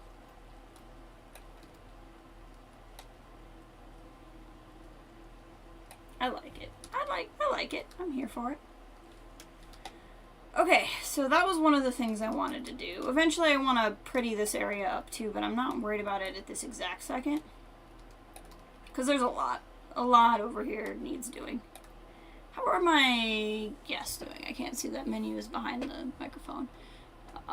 Okay, so the guests are very happy, largely fed, and all of that. They're a little bit tired, which benches would help with that, but there are quite a few benches around.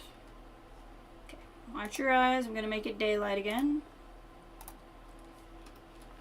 And we're going to do guest needs. So where are my guests tired? Where are the tired guests? A lot of tired guests in here, but I know there's benches in here. A lot of tired guests in here, but I know there's benches in there also. I know there's benches in the reptile house. So most of the tiredness seems to be any place where there's like a lot of walking. Like a lot of going through the area. So you have to walk from one habitat to the next. Which is understandable why that would create an issue, but like, see, like there's all of these tired people here. But if we go in, benches, I guess I could put more benches in, but I mean there's benches over here. Maybe they can't sit there because of the giant plants. Let me just remove them here and here. Then people can actually sit on them.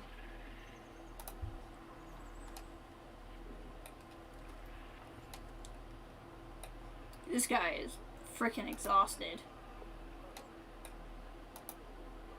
No, I want to click on the exhausted guy. There we go. He's freaking exhausted. He's about ready to pass out where he stands. But, like, everybody else in his group is energetic for some reason, so I don't know what his problem is. I love the monkeys. I haven't checked in on them in a while. They don't have the same stress problem as the lemurs. I never see these guys stressed. Then there's our anteaters. Living their anteater life. Here you can see another jeep I put in. We're here in the lemur habitat. Okay. So that was cool. We have this big old area. And see, the fountains do look good in the daylight. So I think we'll leave them. So you're walking down here. There's a lot going on. This I want to pretty up a bit, but I kind of want to know what else is going on around here before I do that. So I want to put in a habitat here. And what I'm kind of thinking is, in terms of like main guest thoroughfares, see there's a lot of people walking through here. They're trying to walk through here and they're probably going to go for the Komodo Dragon talk. I think what I'll actually do is build like the next... So like we have a path here to get to the other side of the zoo. I can eventually build this way and then that way. But I can either make this actually a thoroughfare, because you never want to make like the main pathway where people also view the animals. It took me a long time to learn that. And the reason being that when people stop to view the animal, they're going to stop in the main thoroughfare, and it's going to clog everything up. You don't really want that. So I can either make this a main thoroughfare through, or I can actually kind of let this be a passage through, and then build another main one here. And we already have this little one here, and we have this major one here through the Tiger Woods. So I kind of feel like we can actually handle putting in a habitat here. And guests can kind of walk through here and see the habitat on either side, and then make the other thoroughfare here. Hold on.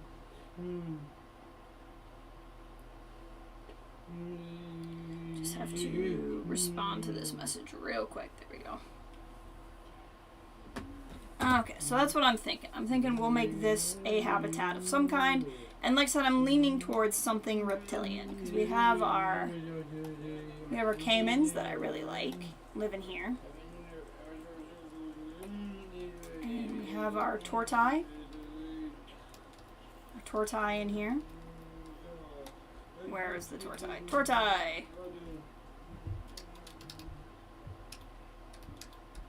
And then we have our saltwater crocodiles, which I really like this area that we made. This I'm pretty proud of. I've not really built an area quite like this. You can see I really like these cypress nodules. And then you look in here and it's gigantic. It's a little hard to see because of where the sun is, which is, I haven't been able to solve that problem. Here's my crocodiles. My crocodiles. Swimming around, doing crocodile things. They can float up there if they want. And then this is a restaurant, so you can come and eat at this restaurant, which I think is pretty great. And while you're eating at the restaurant, you can look in and potentially see crocodiles swimming by while you eat. So you look at that. Isn't that what? Look at that. You're sitting there eating a cheeseburger. Can I click on this girl? She's eating her cheeseburger and there's a freaking crocodile, like, right there. Look how cool that is. That is not how you eat French fries, you heathen. What are you doing? You're just sticking your whole face into the French fries. Sweet Lord. Look at that lady over there. Is like, this is how I eat ice cream. This is not how you eat French fries. Honestly, I'm not even sure that's how you eat ice cream. I don't know what's happening. The lady eating the hamburger knows what's up. I don't understand what's happening. How are you holding your pizza? Ma'am, that is not... You're holding your pizza sideways. Okay, I can't stay here anymore. I can't look at this anymore. Ugh. Ugh. Okay. Yeah, 17 animals are stressed about how people are eating their french fries. Okay. Who eats fries? That's what I'm saying. Who eats fries like that? That's so weird. Okay. So, if we go in here... Can I search... I want habitat. I was hoping to search by, like, reptile. But it seems like I can only search by, like, location and conservation status, which is pretty cool. I haven't built an Arctic fox habitat yet, and I would love to, but it would make no sense. There's a bunch of animals that... I've not built an American alligator before. These are all from packs that I bought recently. So I wonder if there's... I'd love to build prairie dogs. Like, this is some of the stuff I'd really like to get, but again, it doesn't make any sense to put one there. Now, this is not a reptile, but he is really cool looking, and it would be kind of cool in that spot. We could do a clouded leopard, which I've not built, and it would be next to the tigers, so putting a cat there wouldn't be super weird.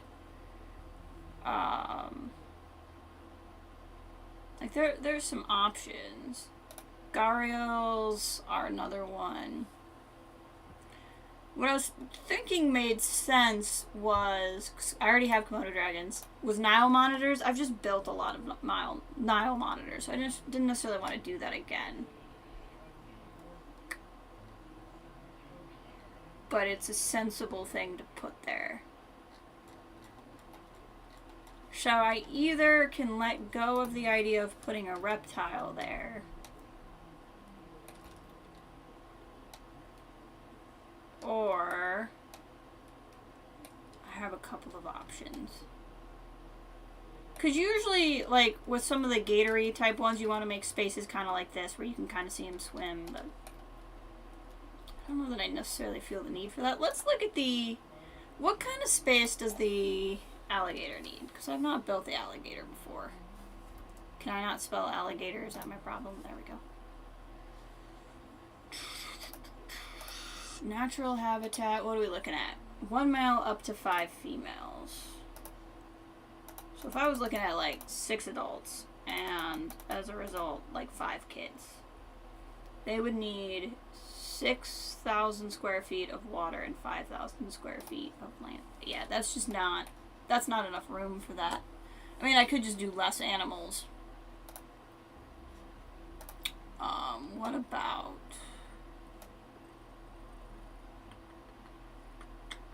What is something that would work well there? Or, like I said, I could just say, screw it, and build whatever I want. Which is an option. I did like 6 adults. Yeah, see, these guys need significantly less space.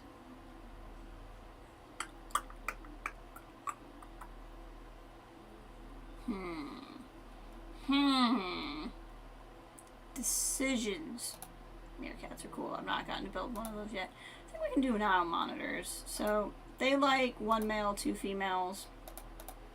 We drop that down to 3. They actually breed like crazy. So they would need... 5,000, 6,000, almost 7,000 square feet total. Which I think is doable there. Because this is, I mean, like, this habitat is... like 15. I feel like it could work. Or if I look at the Komodo Dragons.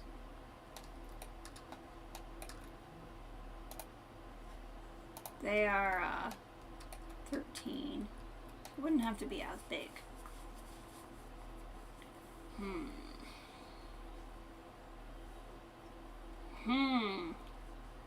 Having a hard time to decide.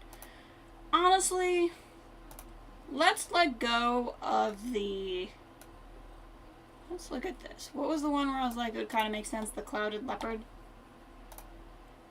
1 male, 1 female. So that's 2 adults. Probably no more than 2. Oh, they need Wouldn't change the size requirement that much. I didn't realize they need 8,000 for a cloud leopard. So they'd be kind of rainforesty. I'm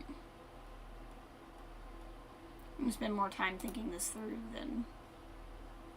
They don't need a lot of land. Oh, but they can have a lot of them. I'd rather build them somewhere where I can, like, take advantage. Eurasian lynx. That might be kind of cool. Oh, they need just... Wow, everything needs a lot of land, apparently. Okay. Well, see how much I care. What was this one? So let's say I did 5 of them. And they had 5 kids.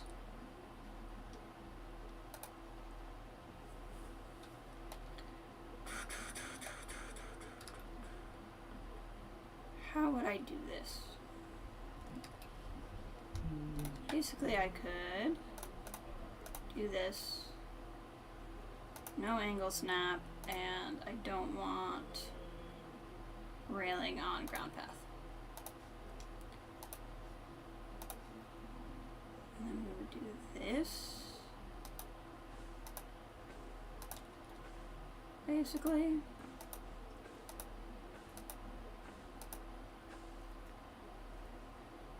Like that.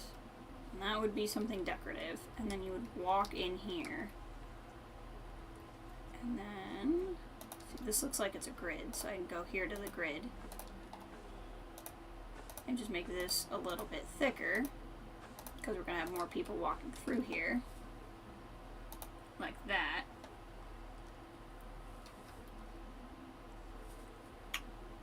Can I make this big enough? Is the question. I think I can. So, terrain. We're going to sculpt down. And I don't need it to be super deep because I'm not necessarily going to have a deep diving area for them. I think these will be critters we're going to watch from above. Why is it doing that? Okay. Flatten foundation. So now I've kind of built that, and then we're going to do this. So I want the water here by this path because that would be a cool thing to see. What we're actually going to do, now that I know approximately where I want that to be, for reasons, we're actually going to delete this path. And we'll put it back in later. For reasons that I will explain when I get there. And then we can smooth this. So this is all going to be water. And I think we can do a little bit of water back here. How much do they need? Get 5 plus 5 kids. They need a lot more water than they need land. They need like 5,000 of land. Which is fair. They are gator critters. So that makes a lot of sense. So there's all of this here.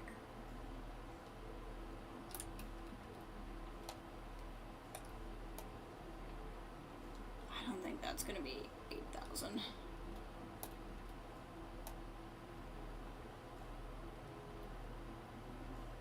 But that's fine.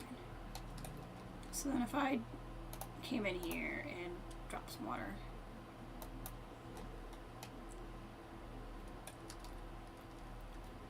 I feel like it could be a little deeper. So let's take that out. And then the way to kind of cheat that is you just need it deeper somewhere. It doesn't have to be deeper everywhere. So I can give them like a little bit more of a deep area if I want them to be able to do deep stuff. And then I can do that. There we go. So now they have a little bit of a place where they can go a little bit lower. So now what I want to do is I want to go into barriers. I'm going to use a null barrier because I'm going to use, I'm going to use like wall pieces like I did in my other habitat. So typically, for those who might want to know and don't, when you play Planet Zoo, you can build fences like this. I can use these kind of fence pieces if I want.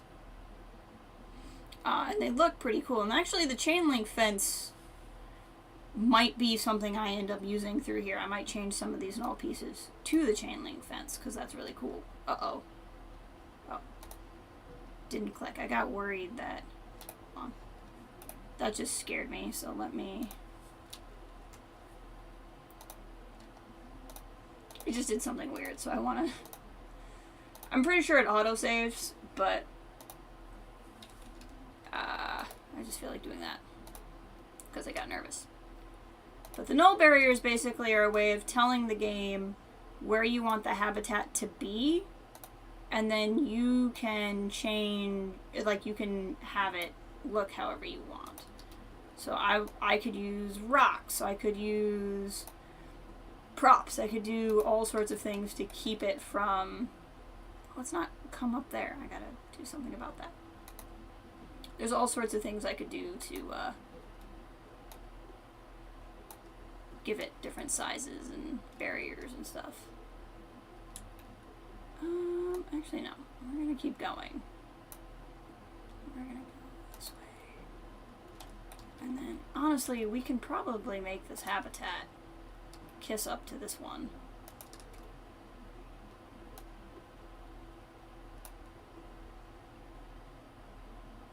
Because I don't intend to ever make a path through here, even for employees.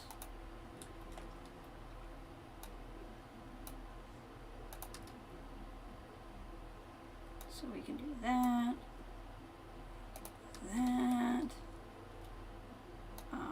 and eventually I'll make all of this like escape proof and stuff. I'm just trying to kind of get an idea for what I'm looking at here.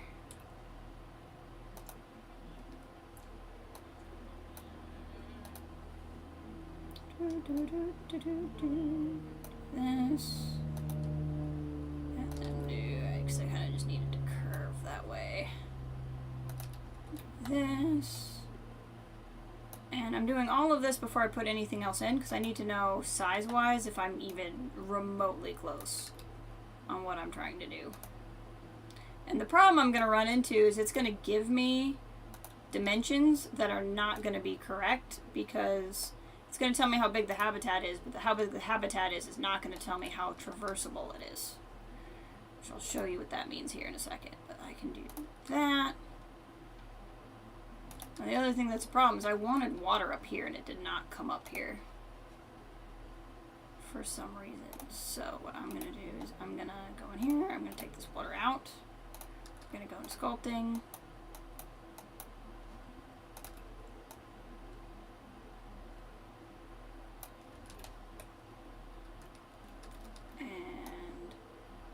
Out. And see, this is why I did a lot of that before I put the barrier down, because now even though that's a null barrier, it's like building the structure around something that's not really there. Okay, perfect. That looks so much better. I like that a lot. So if we go over here to this gate and I look at the size, I have more land area than I have water area. That does not make any sense.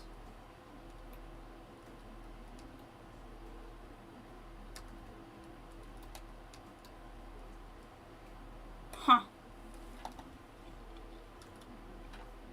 I just don't feel like that's correct.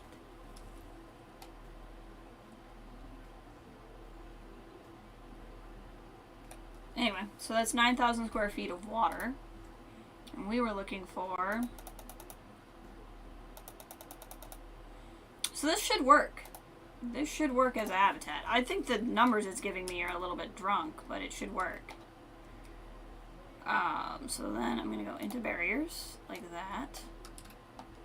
And kind of see where things are. What I want to do is go into nature. Take these tags off. Actually, what I want to do is go into construction. Take this tag off.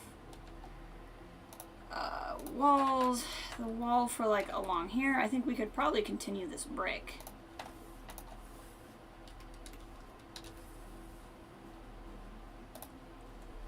I should be able to... Yep, that'll show me the barriers so I can see where my habitat barriers are.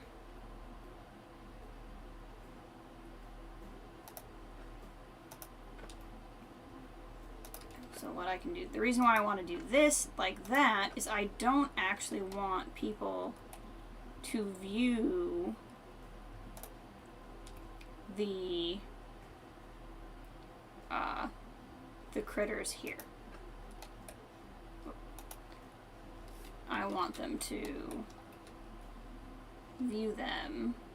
For whatever reason, the half walls don't go on the grid. Which is fine, I guess, except for, like, I need this to do something specific. Whoops. Hold on. My mic is blocking some of my buttons. There we go, that's what I'm looking for. I want to go here, and I want to do that. Bring this forward. And then see how this isn't going to line up perfectly. So we'll just have to cheat it like this.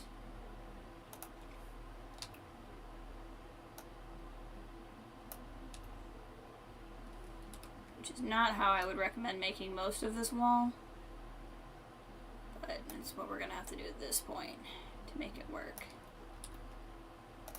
But if I don't do this, guests will stand here and try to view the creatures from here, which is exceptionally annoying.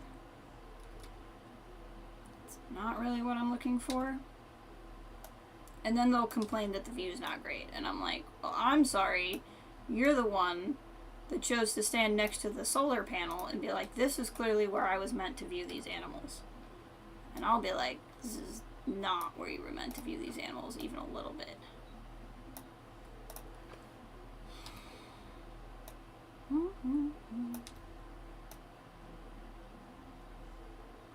So I'm not going to spread this everywhere, but just kind of like along here.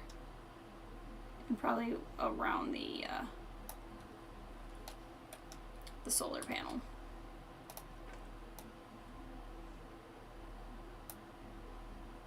And you can kind of see there where I did that on accident, but it's actually going to be very helpful.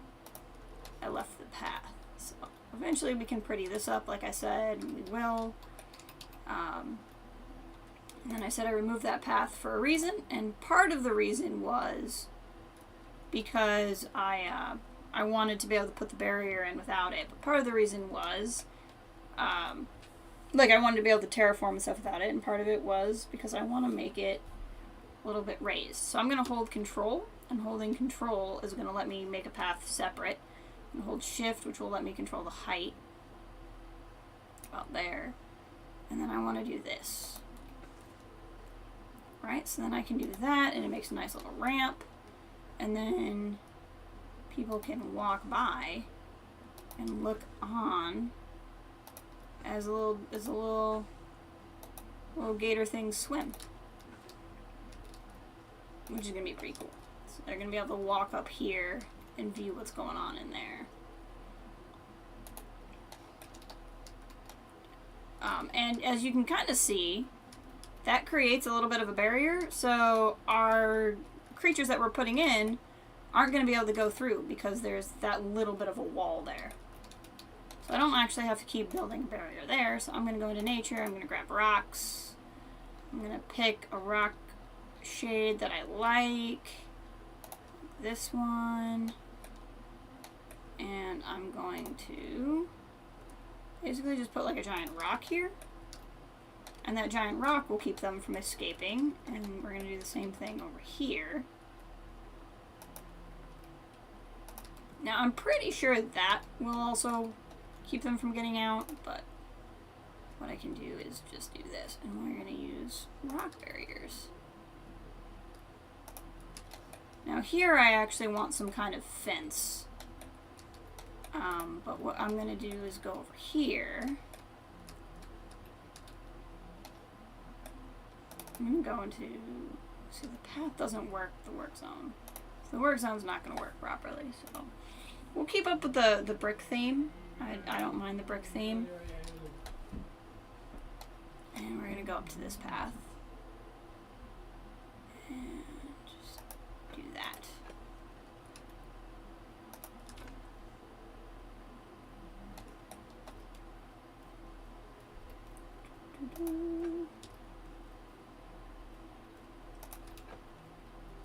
And that house will actually still work. So I'll just do this. And it's not going to be the prettiest thing in the world, but it's okay.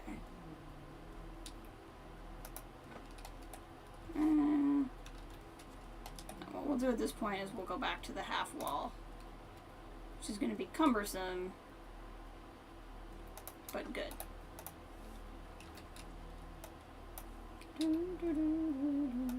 This is where I've had to learn to have a lot of patience with the game.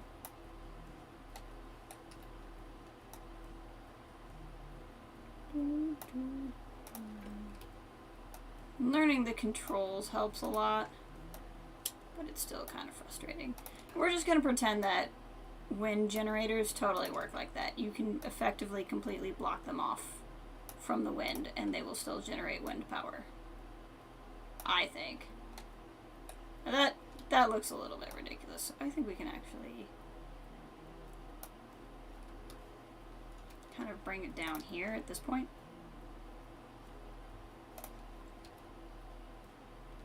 And then this, I don't care if it looks a little wacky in the staff area. So then we'll go back to this. That's actually going to line up very well for us.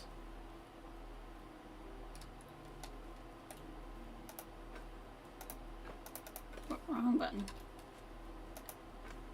What's my favorite animal? Frogs. I have become obsessed lately. Kathleen knows. She gets all of them from me. With this species of frog called the common rain frog. I love it. It's so freaking cute. And I've just, ugh. I used to have pet dart frogs that I loved a lot. And I miss having. But definitely, I love frogs. I'm very into frogs. This kind of cuts into the path a little bit, but I don't really care. I'll do some stuff to make that look less bad. Right now it's a little rough around the edges. There's some ugly bits that I want to hide. But this is largely going to work. It's a spear with legs. It's pretty great. And one thing I had done is I'd come through here and added this stuff on the grid, right? But let's instead do what I did over there. Let's make this raised. Like this. No. Let's start here and make this work. Because these guys are kind of tiny. So if we do it like this.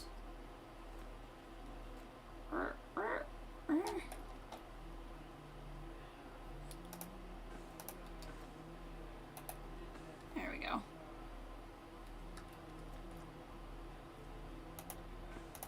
There we go.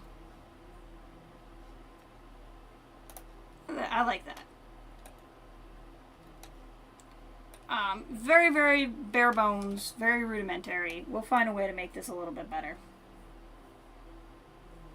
I'm a very reptile-esque person. I have my pet lizard and my pet gecko. I love my gecko. I mean, really, if I had to pick a favorite animal, it's mine. But frogs are like my overall...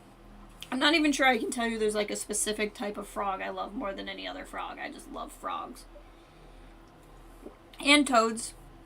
When I was a little kid, my grandpa would walk me around his backyard and we'd find just like common American toads. And every toad I found, I would name Brown Sugar. And I honestly don't remember if I understood that not every toad was the same toad or not. I don't know if I knew that wasn't the case, but I decided to go with it anyway, or what. But like every toad I found, oh, this is going to be a problem. I should fix this. Every toad was Brown Sugar. His name was Brown Sugar.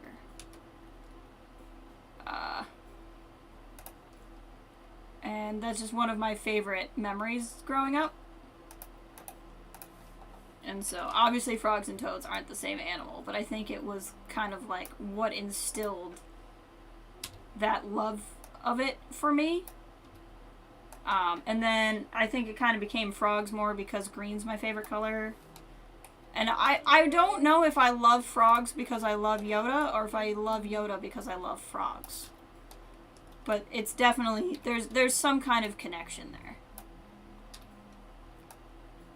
Like, I don't think it's an accident that Yoda is also my favorite Jedi. The little frog with ears that I love so.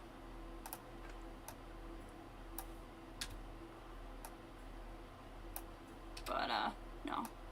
I don't even know what it is. I can't even tell you what it is. It's not like, I love to swim. I don't. I hate swimming. So, like, I don't know why. I couldn't begin to tell you why frogs are my favorite animal.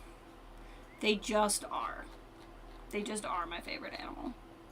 There's something about their little faces that just make me happy.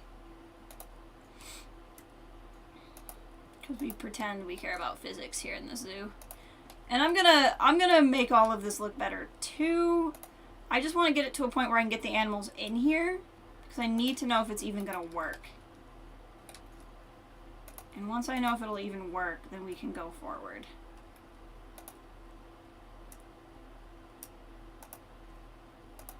Need to turn random rotation back on.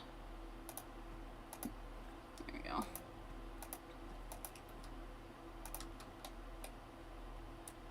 I'm using a different color rock, don't tell anybody. Okay. So now that I've done this, I have a feeling it's not gonna work, but we're gonna try it. We're gonna roll the dice. Animal trading.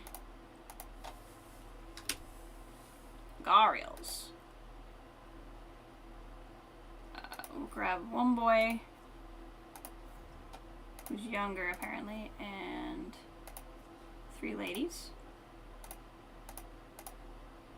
Now, sometimes the Zoopedia book tells lies. So, like, if you click here, it'll tell you up to 7 males, up to 7 females. But then it'll be, like, male bachelor group size, female bachelor group size, or whatever. And, like, male dominant. So, like, if I brought in more than one male, they would actually all fight. So, I don't understand. The Yoda paradox. You found a good name and stuck with it. Exactly. The way you feel about frogs is how I feel about cats. Yeah, no, oh my gosh, I should text it to you. There's that, the one video, Kathleen, the first one that I'd sent you, that was like the yawning.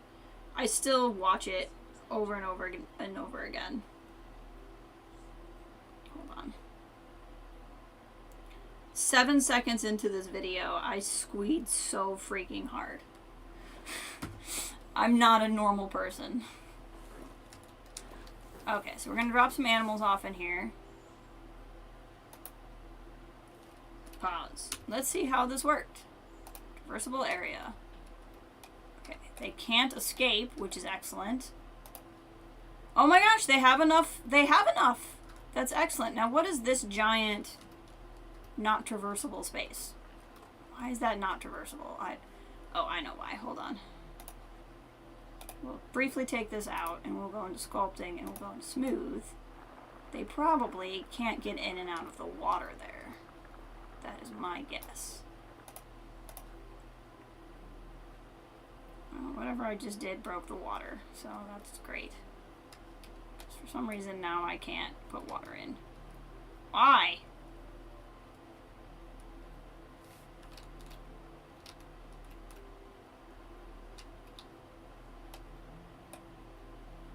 For some reason this won't work. I don't get it.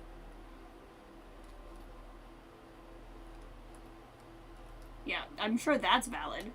Why is this not working? Does it need to be playing? No, it's not that. Okay. I don't know what happened.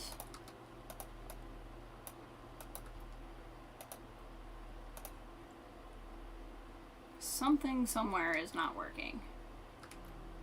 What is that something? I wish when it said obstructed it told me where.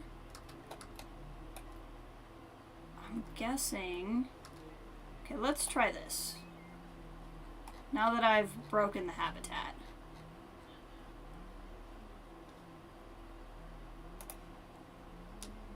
I want to turn random rotation off. And yes, I am using another rock color because I love chaos.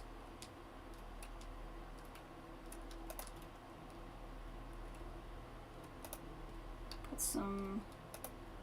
Maybe the pathing doesn't really count once it's down or something. Yeah, see this? I bet that's part of the problem. If I put the rocks down, the game won't try to do that.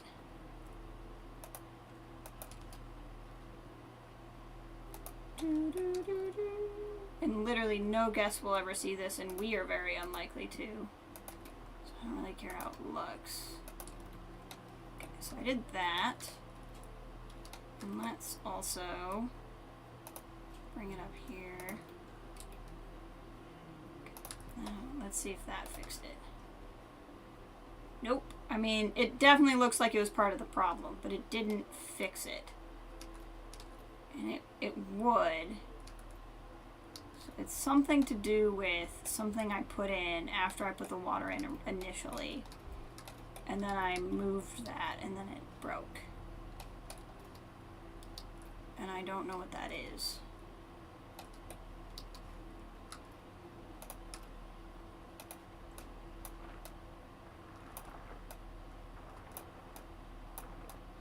I've broken something.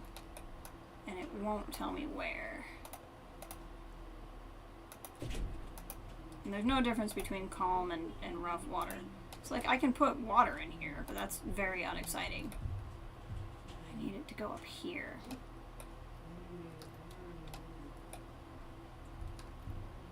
I'm thinking it has something to do with this.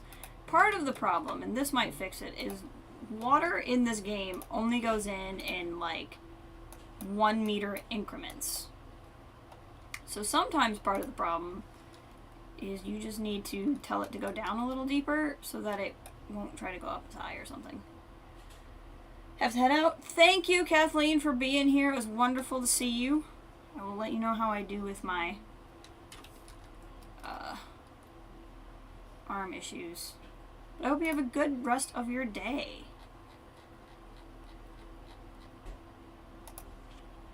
I didn't want to favorite it. I wanted to use it. There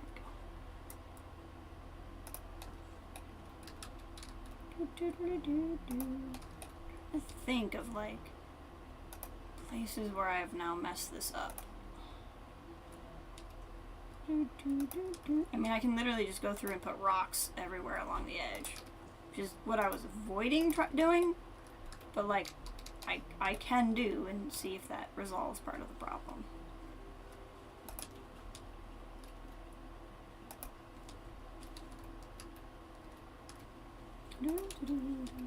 Just trying to solve one simple problem when it didn't need to be solved, and I could have left it well enough alone, and I didn't.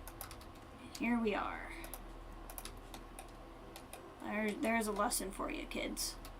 Don't try to fix what's not broken, or you'll waste 10 minutes on stream, minimally. Okay. Terrain. Because rocks should obstruct the water. What did I do? What did I do? What did I break? See? It wouldn't be here, because that is actual ground. There's a rock there. There's rocks there. What did I do?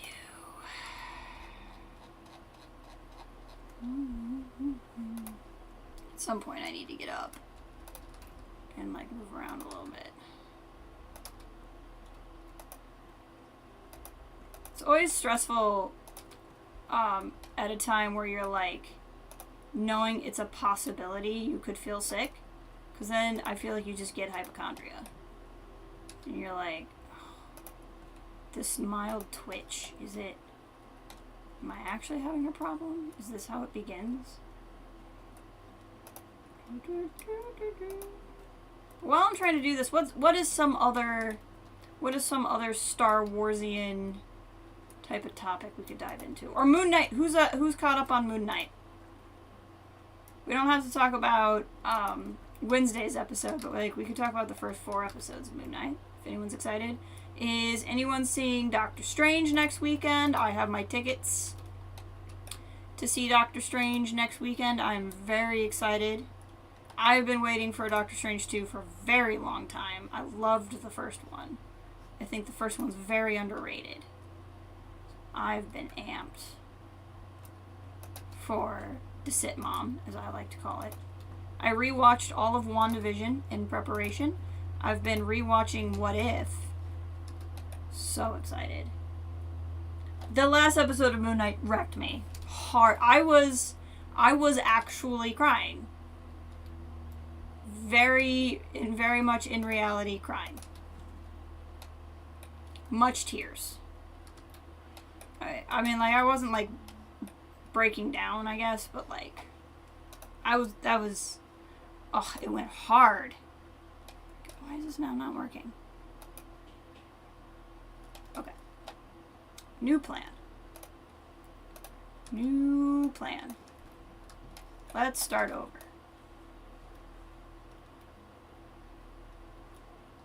I think that's the only other thing I could figure out at this point is if we started over, which I don't want to do, but it's an option. So we'll bring this all back up, and then I will push it down like that, flatten to foundation.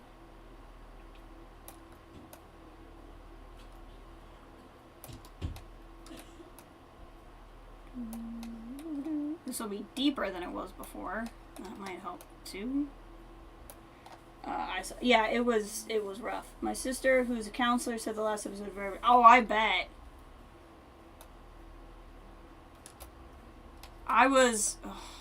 There was a point in what was happening where you realized how this was gonna go, and you're like, oh frick. And then it went that way, and you were like, oh, frick. And then you were like, okay, that's how bad it was going to get. And then it did the other thing, and that was so much worse. And you're like, oh my god. Just to avoid spoilers. I mean, in theory, everyone's seen it, but, like, if you have a vested interest in it, but maybe not. That is not as deep as I would like it to be. There's still some problem here. And I'm guessing it has something to do with this, but it shouldn't be a problem because those rocks should have sealed it. So I don't know. I don't know why that won't work.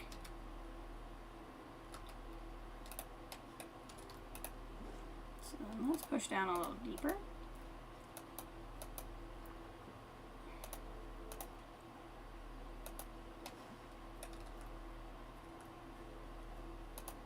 Okay.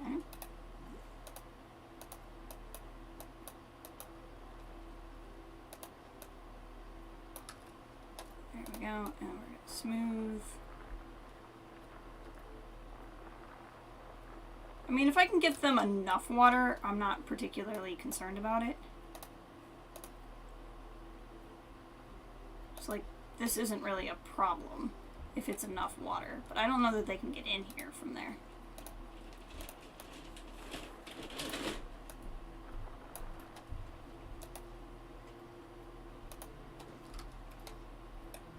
Okay, let's just calculate and see if that's enough water and can they even get in it.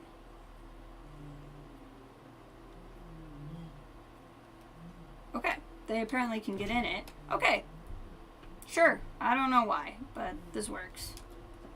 They can get all the way over here, get all the way around, and they consider it enough water. Okay, and if you're standing here, you can still look out and watch them swim, which is really cool. So, even though I don't want to break it again, I do want to try to get the water like right up here if I can.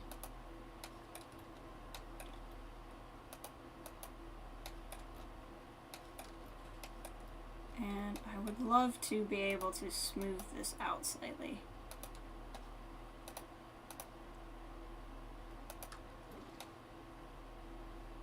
I think that looks better.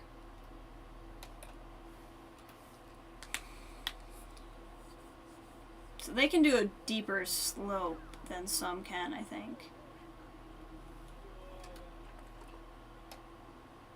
I mean, that must be true because they can apparently get in and out of there. Okay. If they're happy, I'm going to leave it.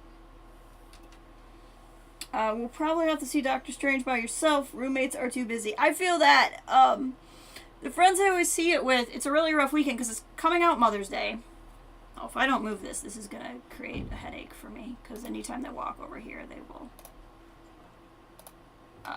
be escaping. It's Mother's Day weekend. One of my friends that always goes with me is her brother's getting married. And one of my other friends I'm hoping is going to be able to make it. So I'm going to go at like noon right after my shift at work on that Friday. And then see it by myself because I want to see it in IMAX. And then I'm going to hopefully see it with a friend later that night, but at a non-IMAX showing. So I'll probably end up seeing it twice on Friday. But I'm really excited. Really, really excited. I prefer seeing Marvel movies, like, with someone because it's more fun. But, like, I also don't overly mind going to the movies by myself. Now, they say they have all the hard shelter they need, which I think is none, because there is no hard shelter in here. Okay, so let's get the terrain looking how they wanted. Paint tool. Make a sandy bottom for this. When you paint underwater, it doesn't really change their requirements or what they like. Anything underwater doesn't count towards that, which is fine. So I'm going to do that, and I'm going to mix it with rock and stone and kind of create a little bit of a layered look under here. And we'll turn the intensity back up. So they like a fair amount of sand. So I kind of like this beachy area where they get in and out. We'll cover that in sand because that like makes sense. And then we can put sand like around the edges because again that's something that just kind of makes sense. Yeah, seeing movies by myself all the time, but there's something about Marvel movies. Seeing it with someone is better, but I feel like a nice substitute if you can't see it with somebody is if you can go to an opening show because then at least everyone freaks out. Like the Spider-Man movies, or the new Spider-Man movie with No Way Home, with the opening crowd was just probably the best opening crowd ever I've ever heard in a movie. Like, it was so wild and fun. So they need more rock to be happy, which is fair. I can provide. And then they would like an amount of soil, and I would like an amount of soil in here. There we go. That looks cool. I like that. I like that a lot. And they're pretty happy. Social group, they're fine.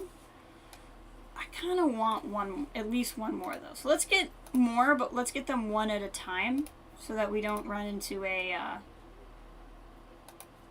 problem with size. So we can add them one at a time and see how they feel. Okay. Again, they don't seem to need any kind of shelter. I might still do something because it would look cool.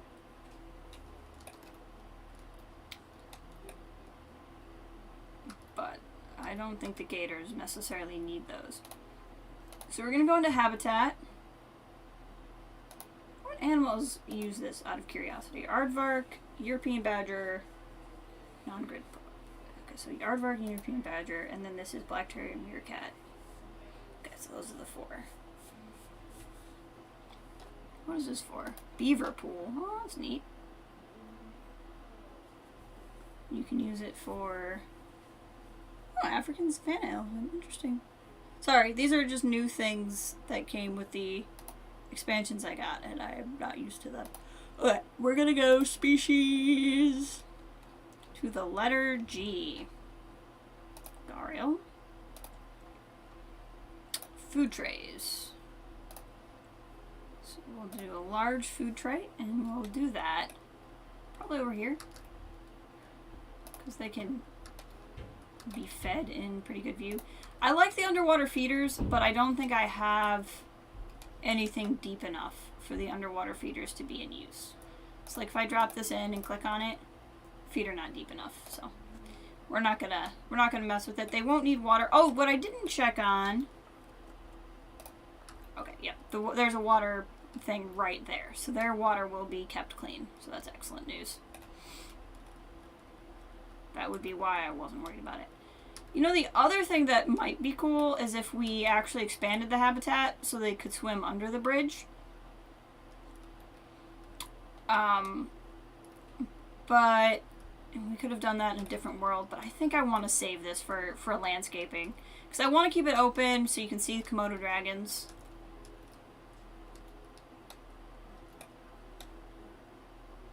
So I think that's fine. We'll go ahead and let the... Well, no, I don't want to let it run because they're not happy yet. But I do want that other Gariel to show up, so I don't know. Okay, so enrichment items. They need enrichment items. I love to do mud bath enrichments for them just because I think it is neat looking. Because, like, that way if they want to be in the water, but, like, not in the water, they can be over here. Obviously, that's plenty of toy enrichment. They don't necessarily need more. But I think this is kind of cool, too.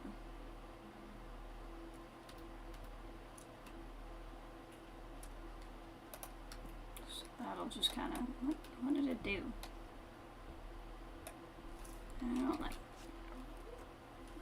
Nah, it's fine. I like the idea of just dropping a rubber ducky in here. I think that's cool.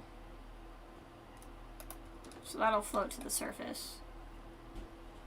And then rubbing bark is also really good. So, like, we can put the rubbing bark here. And then they'll, like, come right up to the edge here and use it.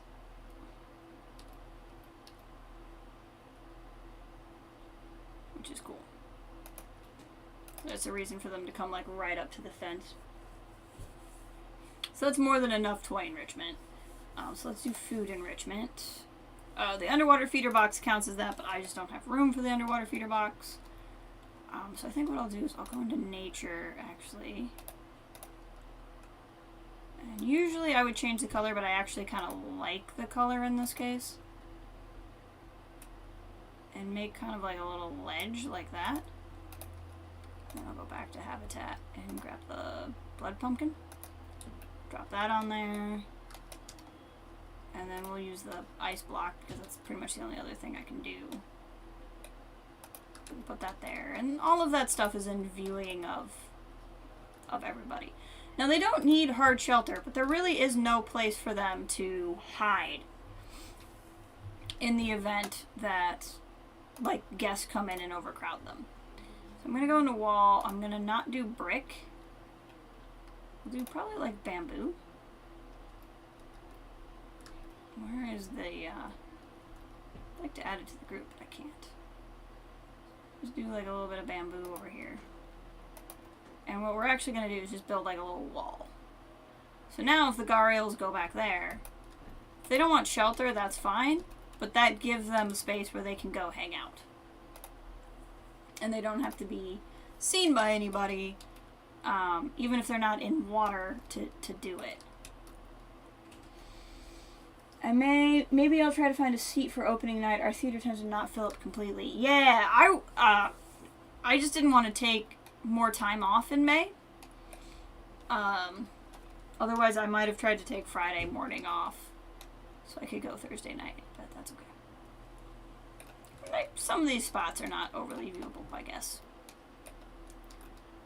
Okay, so then if I click on these guys again and do traversable area, yep, they can get up to it here, which is good. Komodo Dragon is about to mate. That's exciting. See, this blocks off some of the space. They're all pretty happy. The males and the females are such different sizes, which is wild to me. Okay, so they're mostly happy. I'm gonna click here and we'll name this.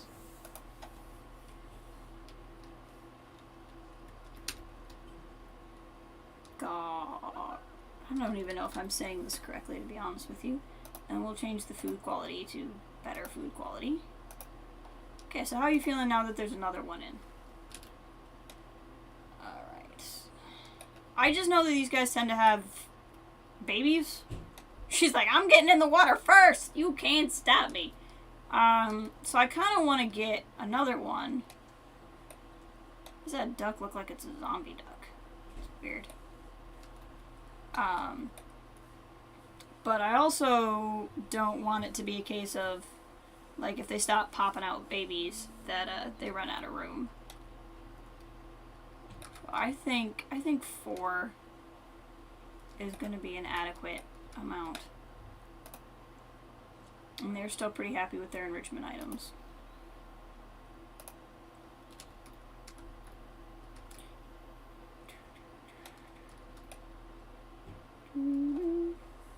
The size difference is astonishing. It's pretty wild. Why does this duck look like it's a zombie? Is it because... Oh, it's just... It does. Okay, well, I don't want that. I want it to look like a toy duck. There we go. Toy duck. Because I think that's funny. Okay, now, I want to look at plants. So, in this particular playthrough, I've turned off plant requirements. And that's because I wanted to make habitats look really pretty. And I couldn't always do that. Usually I add a lot more rocks, and I might add some more rocks under the water, just to add some texture. But I like to add a lot of plants because I think it makes the habitats look cool, and I'm like, I don't know very many animals that are actually, like, would be considered being poorly taken care of because they have, oh my gosh, you know, more foliage. We'll put some rocks in here just to add some texture underneath.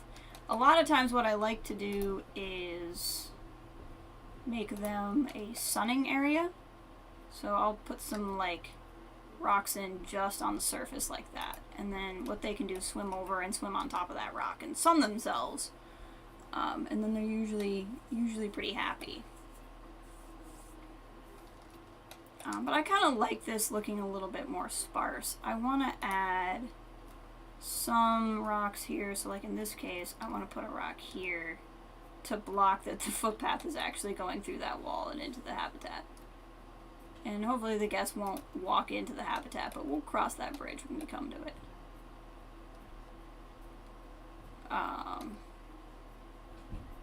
So I want to do a few little things just from make it look better standpoint.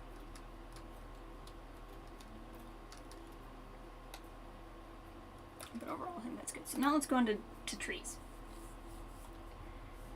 So what I like to do is find... Oh, the fever tree is gigantic. That's not what I want. I want the underwater stuff. Underwater plants. And part of why I get frustrated with... oh, I like that. With the plant requirements is underwater, I like to put a bunch of plants under the water to add texture. But then they, like, count. You don't like those? Oh, because I forgot to tag the continent. Okay, that makes sense. This will work. So, like, if I want to put a bunch of plants under the water, it would count towards the percentage of the habitat they want covered in plants. And it would frustrate me because I'm like, I'm just trying to put, like, a bunch of plants under the water. Like, why does that count? So I'm just gonna put these plants everywhere. Give them some cool stuff.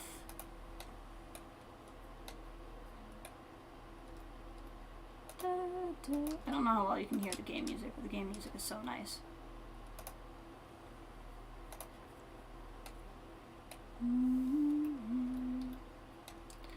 You can have it set where the camera will automatically stop at like the bottom of the terrain, or you can have it where the camera will go under the terrain. And I've found under the terrain is more useful for finding things, but it does create this really wild, creepy effect.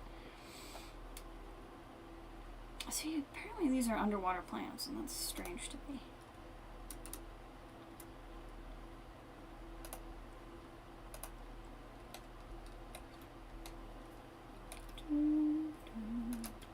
I like using this stuff because it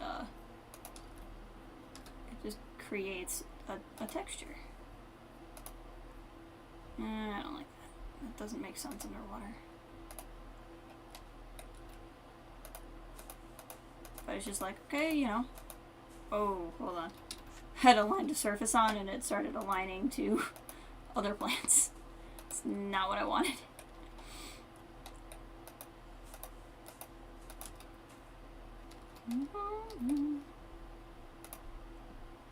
Alright.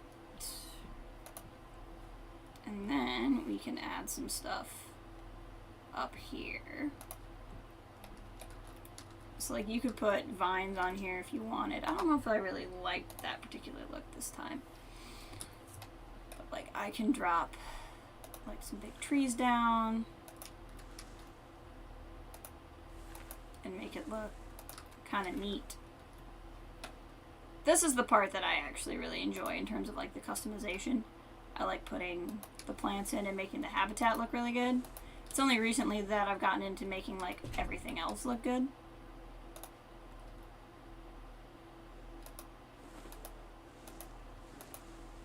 But I think adding a lot of plants adds to that. And like I get some animals like to be more out in the sun and they don't want to be behind a bunch of trees, and therefore adding more foliage would upset them. But I'm like, yeah, but if I put a bunch of plants in a line like this, that shouldn't like upset them because it's not like blocking anything. So I was getting kind of frustrated with how the game calculated things. So I figured as long as I was in sandbox mode, I would do this. I kind of like the idea of some of these trees like growing up out of the water. This isn't necessarily a tree that would do that, but I still kind of like it.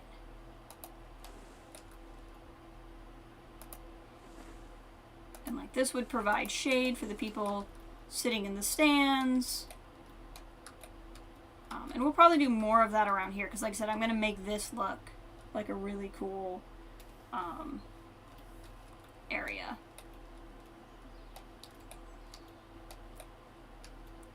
And like one thing I can do to make that look better, if we didn't want to worry about plants right now, is I could go into construction and I could do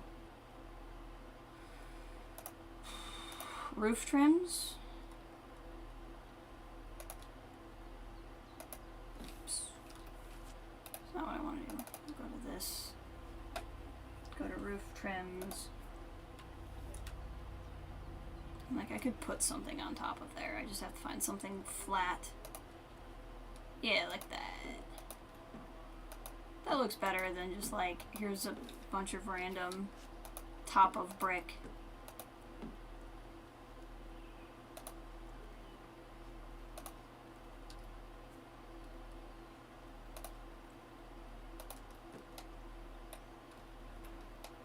And then here, okay. In that case, that's because here, these are not really on the grid. So that's going to be a little bit off, but I don't really care. That'll just kind of look better. Like if you're just a guest and you're here.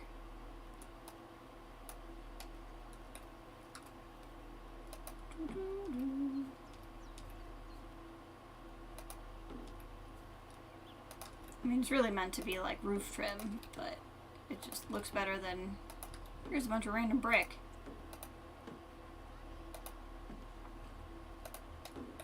I don't know what they're doing. They're having issues. I have a feeling that it's because the path, like, technically goes into the habitat. And the game's trying to figure out what it wants to do about it. That's okay. Exit, edit. How are we looking? Explore mode. How's it look? That looks pretty cool. So you walk up here. And you're like, oh, they're not alligators, but they sure look like them. I want to put more foliage in over here. I think that's still lacking. And then you walk over here. And it's a little bit harder to see them here, but that's why you go to one of the two areas where you can, like, stand on top of something and see them. Because, like, if you're a kid, you're not going to see it here. You're just not, which is kind of annoying. But if you're a kid and you really want to see them, you can go here. So, like, here's kid height level. But at kid height level, you can see them just fine here. I mean, one has to be here, but you can see them here.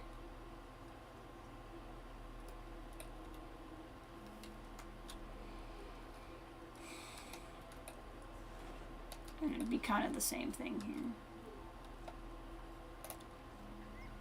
Okay, so let's go back to trees. Ah, that is just gigantic and ridiculous. And doesn't need to be there. That's better. I think that looks pretty good. And I was gonna put like trees along here too. Just to kind of hide even more that that's like a space.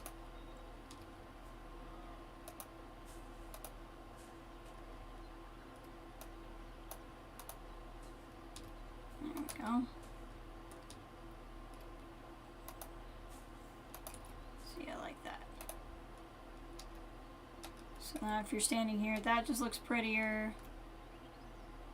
And I think this can be enhanced by what eventually would go behind them. But like that looks kind of nice and lush and neat. So I like that quite a bit. So the next thing I want to do is we gotta get some educational things up. So I want to do this here. We're gonna select Garials, and it's gonna tell me if it can throw food. So while the person's giving the talk,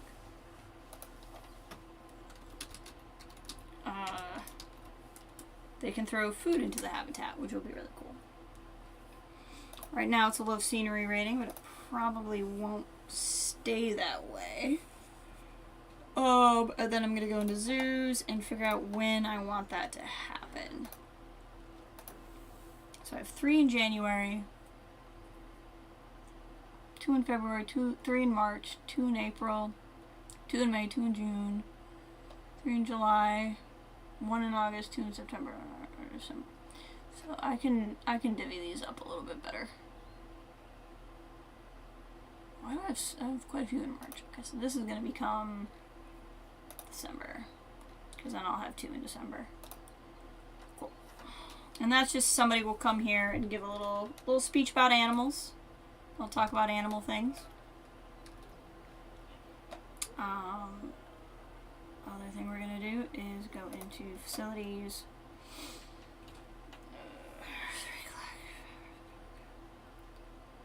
And where does it live? Under money, donation box. So we'll put this in.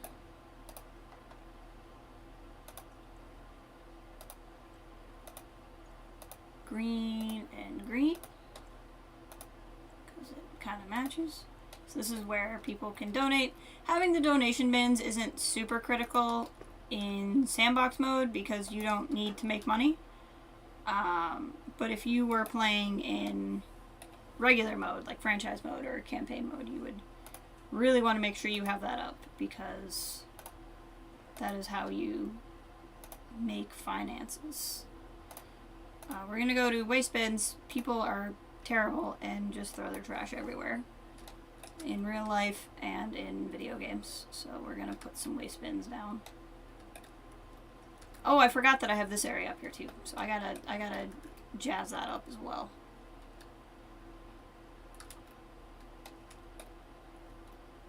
Put a waste basket there. Okay. Can I get one here? Yeah, that's fine. Okay, so we'll do a wastebasket here. And here, and then we'll go back to the donation bin. Duplicate it again so I can get the colors that I want. Donation bin. And donation bin.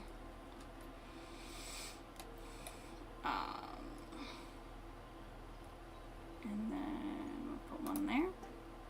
And we'll go back to facilities. Benches, because people want to sit down.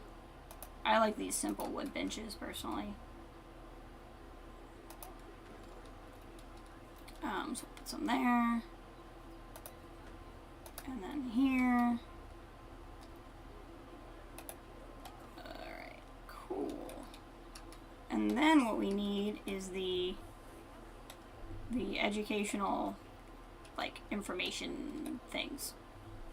So we'll go into construction. We'll just do it cheap. So we'll do the, and again, whenever I say cheap, I mean easy. No random rotation. We're going to do align to surface and position snap. And rotation snap.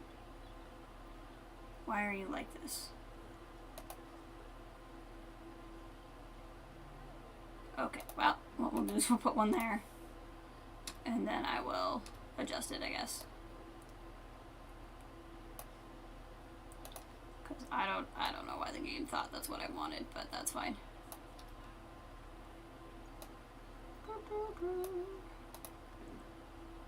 And then we'll duplicate, so we'll have one there. Ah! Weird camera angles. What are they doing? Are you trying to look at the Komodo Dragons from here? I can't help you if those are your life choices. I'll put that there. That'll work for me. And then this can go here. And it can go... So I don't really want it to block what people can see. So I'm going to go here. And then we're going to go into facilities again. And we're going to go into media devices. We're going to pick Habitat Education Board. And we're going to pull that forward so you don't see the thing. I would like to be able to see what I'm doing here. That forward, and then we're going to exit out of the group edit. So group edit is just something where if you're editing something all together, like you can put it in one whole thing, so then you can make the whole thing and then like make adjustments to every piece more easily. So sometimes it's good to do that, and sometimes it's annoying. It just depends on what you're trying to do. So we have this.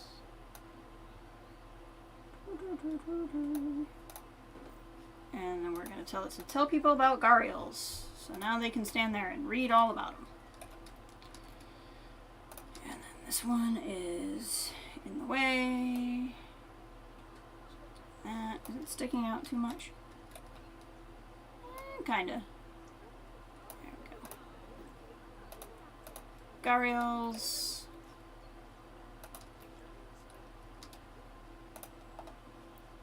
And gharial.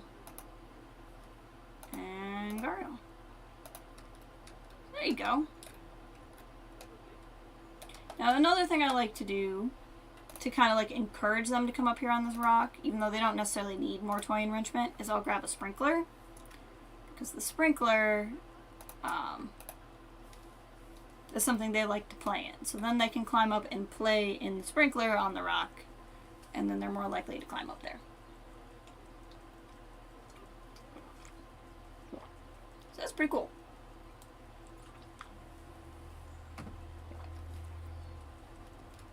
Now everybody's over here for some reason. Are we eating? Is that what's happening?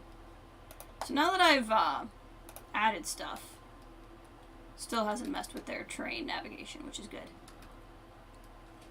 Because sometimes it can. I like it.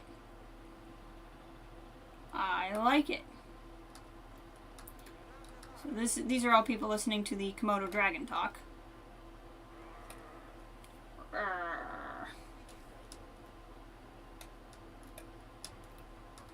So the next... Oh no, my boa constrictor has died. That's sad. Probably old age. I mean, the zoo is 46 years old now, so that's gonna happen. So I think my next step, I'm gonna want to decorate this for night, which I haven't done yet. But like, we'll put something pretty here. Whatever I do, I'm not gonna let it block the Komodo Dragon sign. So it's probably just gonna be like a pond. And then it can almost look like this pond goes over there, but it doesn't, in a way. So I'll make this look good. I want to tweak this slightly. Just move it so the trees aren't sticking through the brick wall. There we go. Well, I guess in order to, well, you know what, they can stick through the brick wall. That's fine. I also want to make this pretty. So, like, this needs to be done up and fixed up a little bit. Which I had talked about, we just didn't get to. But we got this done. Got to play around with this. I still think this area looks cool and fun. And we got to put in this habitat. So we got some good work done. I've been going almost 3 hours now, and I was going to stream shorter than normal today. So I think I'm going to get ready to call it, just because I want to focus on some stuff today. But I'm glad you all were here. My plan is still to stream Monday. I hope to stream Monday. We will see, I guess. And maybe because I did Zoo today, we'll do Fallout. But, like, really, how I choose between Fallout and Zoo is, do I feel like streaming but, like, relaxing? Or do I feel like streaming but shooting something? And today I felt like relaxing instead of shooting something. So we'll feel it out.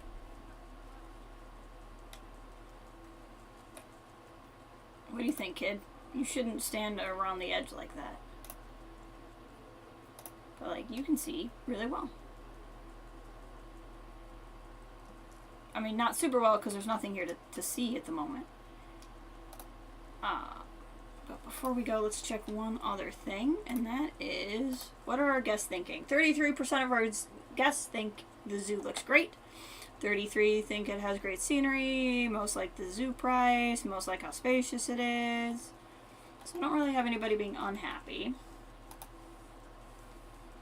So this is good. And this is bringing more people in this direction. I think also in terms of overall expansion, I want to expand over here.